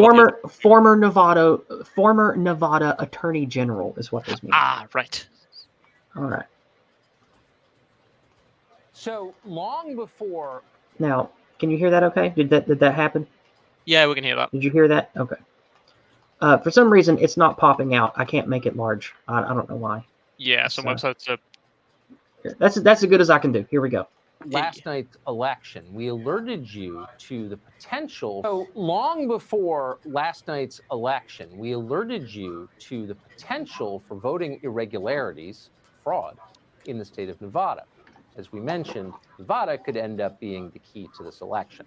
So we want to speak again tonight, right now, to Adam Laxalt. He's the former Attorney General of the state. He's the co-chairman of the Trump campaign there. And he has been on this question for quite some time. Adam Laxalt, thanks a lot for coming tonight. So what is the latest from your state? And I mean, you were the chief law enforcement officer of the state. I think you're pretty well grounded in this stuff. Do you think the vote is fair? Well, let me first say we still believe we have a path to victory, but the Democrats have absolutely stacked the decks against us in this election. They changed this election inside 90 days. And as votes are being counted, and America thinks that with all these mail-in ballots, that you have people watching that counting going on, we are still not allowed to watch the signature matching. We are not allowed to challenge any of those signatures. So they switch us to this new system, and then they give us no right to ensure that only legal voters count. And so as America knows, those that stayed up like me all night, they dumped these at 3 a.m. They counted through the middle of the night. They're counting all day today. And we're still having to wait till tomorrow. And we are still, right this second, not in that door. And I warned about this, that if it came down to Nevada, we'd finally get people to pay attention to the fact that the Democrats didn't give us this right. And a judge agreed that that we weren't entitled to this right. Of course, we disagree with that, and we're still fighting that. But just for your viewers, that has to be quite startling that almost 400,000 votes were cast last night, and there was no observation, no transparency, and we're supposed to just trust but not be able to verify. It's crazy. I got to ask you a macro question really quick. So Democrats in a lot of places completely changed a system of voting that's been in place for hundreds of years and that has worked and has been durable. And they did it under the pretext of COVID, as they've done so much. Republicans didn't say that much about it. Is it clear now why they did it? And do you think Republicans in Washington regret not raising a bigger fuss over this? There is no question that Donald Trump would have won Nevada last night convincingly if we did not move to mail-in ballots. And again, we don't know how many bad voters there are in this giant stack. We also know that there are likely to be dead voters. We know that there are likely to be people that have moved out of Las Vegas, but their ballots were still cast. So we're looking into all of this. But it's just astounding that when you watch the news commentary last night, they keep acting like these systems are foolproof. And there's no way that any improper voter could get through. And it's just simply not true. All right. So, and there you have that. So what do you think about them apples? It's nice to see some of the actual media pundits saying this. Yeah. And again, I know that Fox News is not the best, and I know that, people might have their druthers about old Tucker Carlson, but when it comes to the mainstream media swamp, I think Tucker Carlson is a shining example of the only one willing to speak the truth, even on Fox News. So as far as mainstream media goes, I think Tucker's about as good as we get. Yeah, I'm thinking the whole Hunter comments he made probably last week or two ago was more about Fox corporate saying, hey, if you want to keep your job, you better say some not so insulting things rather than him actually trying to go on the defense for Hunter. Yeah. All right. The thing that you just shared with me on Discord, is there a video to go with that, or is that just an article to read? I believe it's just an article. Okay. We don't have to check it right now. For sake of time, we're going to skip that then, if you don't mind. No problem. I'm just archiving things. All right. Now, this one, this is an important one I need to pull up. This is one of the ones we're going to finish with here. Okay, I've already read that one. Okay. These are the two that we are going to end with here. They are about removing the president from office. Okay, we're going to start with this one about Pelosi. Everybody's favorite lich, Nancy Pelosi. Nancy Pelosi calls President Donald Trump a domestic enemy and refers to Biden as the president-elect. Nancy Pelosi just gave an unhinged, rambling press conference in which she called Donald Trump a domestic enemy. And we are going to listen to it. Now, I want everyone to get your vomit buckets ready. So just have those ready. Because I already need one for that mask. Yeah, here we go. Everybody be quiet. Here we go. This is another kind of quiet one. You might have to turn your volume up at home to hear this. Here we go.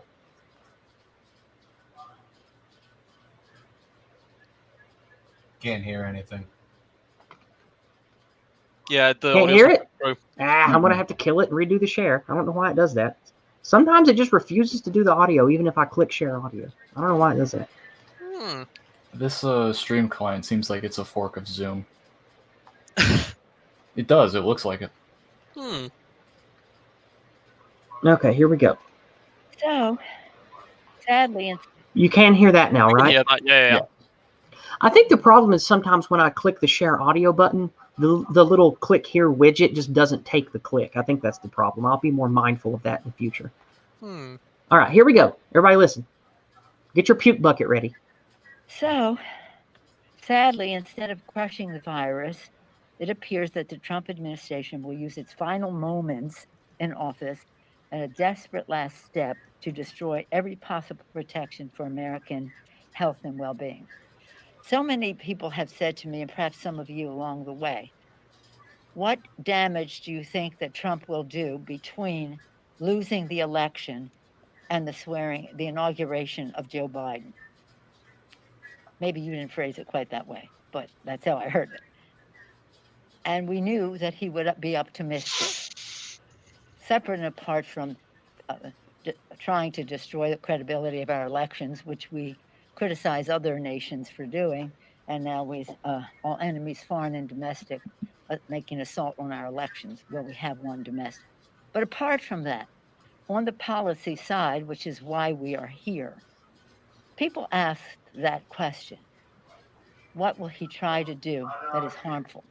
And this week, they showed their hand. We had suspicions of it, but couldn't speak publicly about it because until they went public. This week, the Trump administration put forward a radical new rule that would make regulations from the... Okay, so...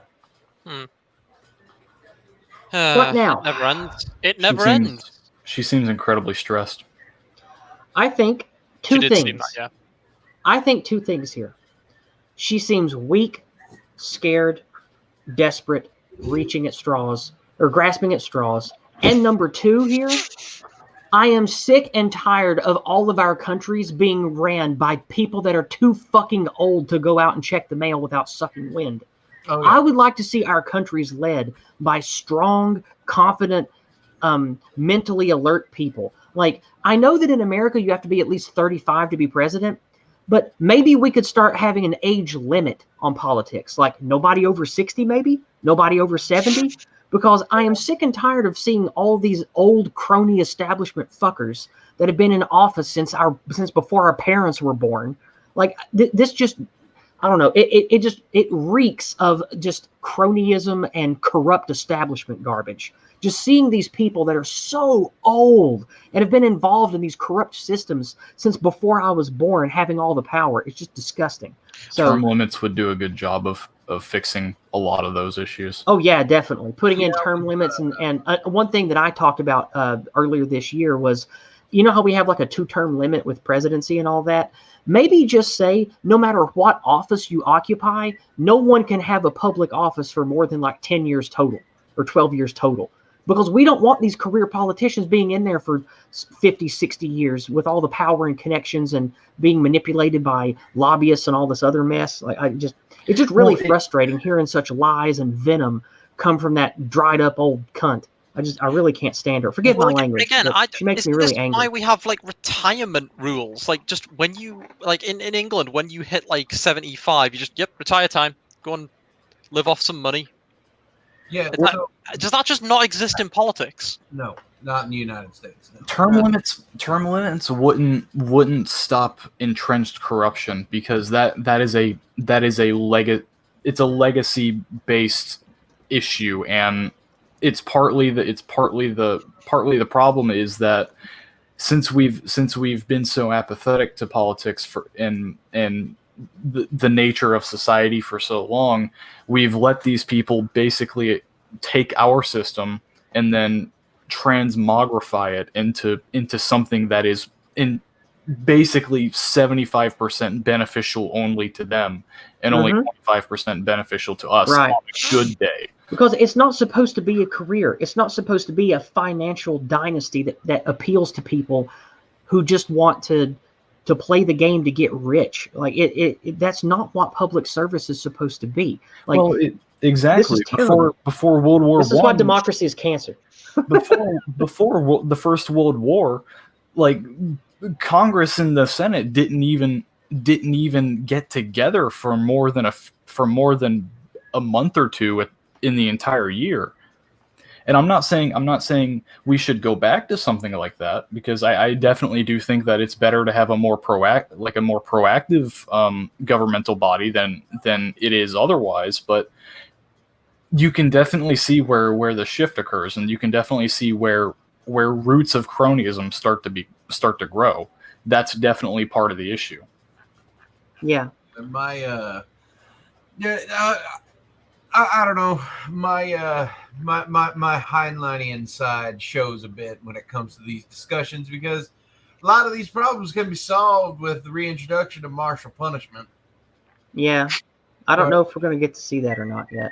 You're found to be corrupt? Well, public hanging. Yep.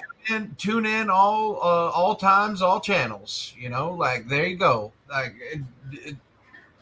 problem solved. Like, if you go into politics, you acknowledge the fact that you are devoting your life to serving the people, and if you in turn serve yourself over the people, well, you have betrayed your oath. So there is only one way to solve people who betray their oath. If they threaten to do that, it is an outright coup, and they should all be shot. Or hung. I like public hanging. He doesn't public have the hanging is good. authority. He doesn't have the authority until at the very least the 21st, and that's assuming he wins formally. All right. Moving on from that last one, we're going to move to this. Biden campaign threatens to escort Trump from the White House. The Biden campaign spokesperson, Andrew Bates, is already threatening to have Donald Trump escorted from the White House in January, despite the results not being in. Bates made the shocking statement in response to reports that Trump has no plans to concede the election. This is a quote. As we said on July 19th, the American people will decide the election, and the United States government is perfectly capable of escorting trespassers out of the White House. This is an official statement from Andrew Bates, who is the Biden campaign spokesperson. This is insurrection posturing from the chosen party of the global elite. And this is what I wanted to close us on today. All that we have gone over today, all of the corruption we've pointed to, all of the completely sus things we've looked at, has been in service to this. Orange man bad, establishment good. That is where this ends. This has been the goal all along. And in my opinion, this has been the goal since before there even was a Trump. They have wanted to cement power, subverting democracy, and taking utter control from the people and rub our faces in it and say, now we own you. And here we see it. Despite what the people have said, we are going to remove the trespassers from the White House come January. That is the spokesperson, Andrew Bates, from the Biden campaign. And that's where we're going to end sharing things today. I think that's a point of gravitas to end this on. So this could definitely lead us to another stream where we debate what to do, what's going to come. But I'd like to wrap today up just with all those what ifs, looking at all the weird, shady things that we've looked at. I hear you, Alex. I hear you. I see you in chat there. I feel you, my friend. I've got the warrior spirit too. So here we go. That's the end of today. We're going to do one more roundup, and then we're going to say our goodbyes to each other and get out of here because we've been at this for 3 hours now. And I don't know about you guys, but my voice is getting a little hoarse. All right, let's go to refresh over here on PayPal, see what we got. My voice is always hoarse, so Rushing through the links one last time before we finish, just in case anyone wants to get in a last-minute message or donation. I'll just have a final comment on that last article we read. This is very obviously a coup. This is an attempted coup. Right. I think so too. So you Americans, in the past, have there been like elections where they've come down the wire and there's been a long, slow moment of time before there's been a concession, or is this very much a first time in history? There have been elections before that have been delayed because of court rulings and countings and stuff, but it's usually only 1 or 2 states at the most. This is you could argue this is a matter of the entire country. It's never been like this before. Mm-hmm. Anybody else want to say anything about that before we wrap up? Well, I'm sure we all know about the war room that the Democrats did about 8-9 months ago. This is right along the lines of several of their possible outcomes. So I mean, I'm not completely surprised by it. I'm genuinely curious how far they're going to take this, because I don't think it's going to end the way they think it's going to end if they decide to come to blows to this. Well, it's shocking to watch this all happen, because the gaslighting started months ago because Trump said, look, these mail-in ballots, they seem like they could be a bad idea. Could we please try and sort this out a bit better? And they went, oh, Trump's going to claim we stole the election, and they go and steal the election. And then they're like, see, we told you Trump would say we would steal it. It's cartoonish, and people are still falling for it. I just want people to keep in mind that during that time, there was no one that was more critical of mail-in ballots than William Barr. Yep. And for those of you that don't know, he's the acting Attorney General of the United States. So, someone asked in chat, hi, Board Troll. Good to see you, my friend.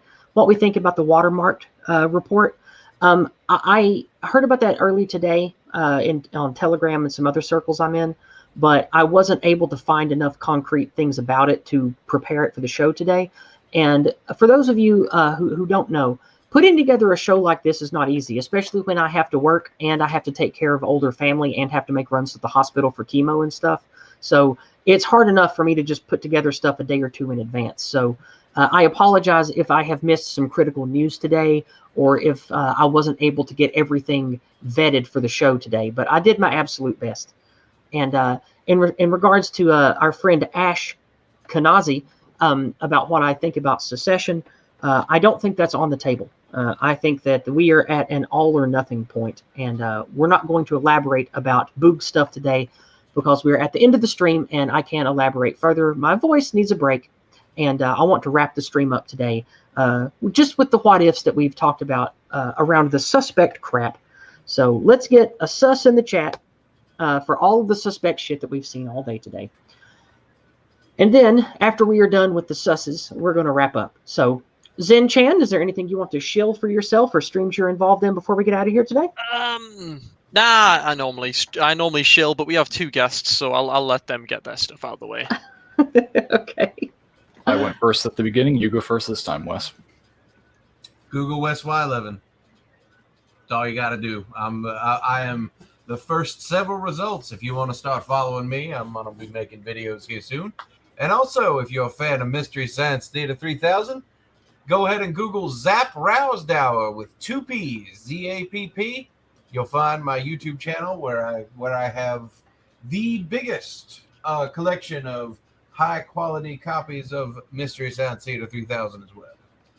Yes, I love Mystery Science Theater 3000, and he has a large collection. Do you have all of them from the DVDs? Are they all up? I have every single one that is able to be up via copyright, and I'm also Nice. working on getting all of the shorts, all of the poopy outtakes, and several of the interviews are in the pipe, ready to be done once I get the copyright taken care of. All righty, sounds good. Well, Gasper, you said that you don't have any site or anything to share, right? Yeah, I don't have any sort of creative outlet, but I do lurk around in a few Discord servers. If you guys are in Oozloo's server and you need to talk to me for any reason, you're more than welcome to hit me up in PM. If you guys All right, sounds good. If you need my Discord username, it's Gespa #3338. You're more than welcome to message me for anything you want. I am the administrator of White Pills. I will make you feel good about yourself.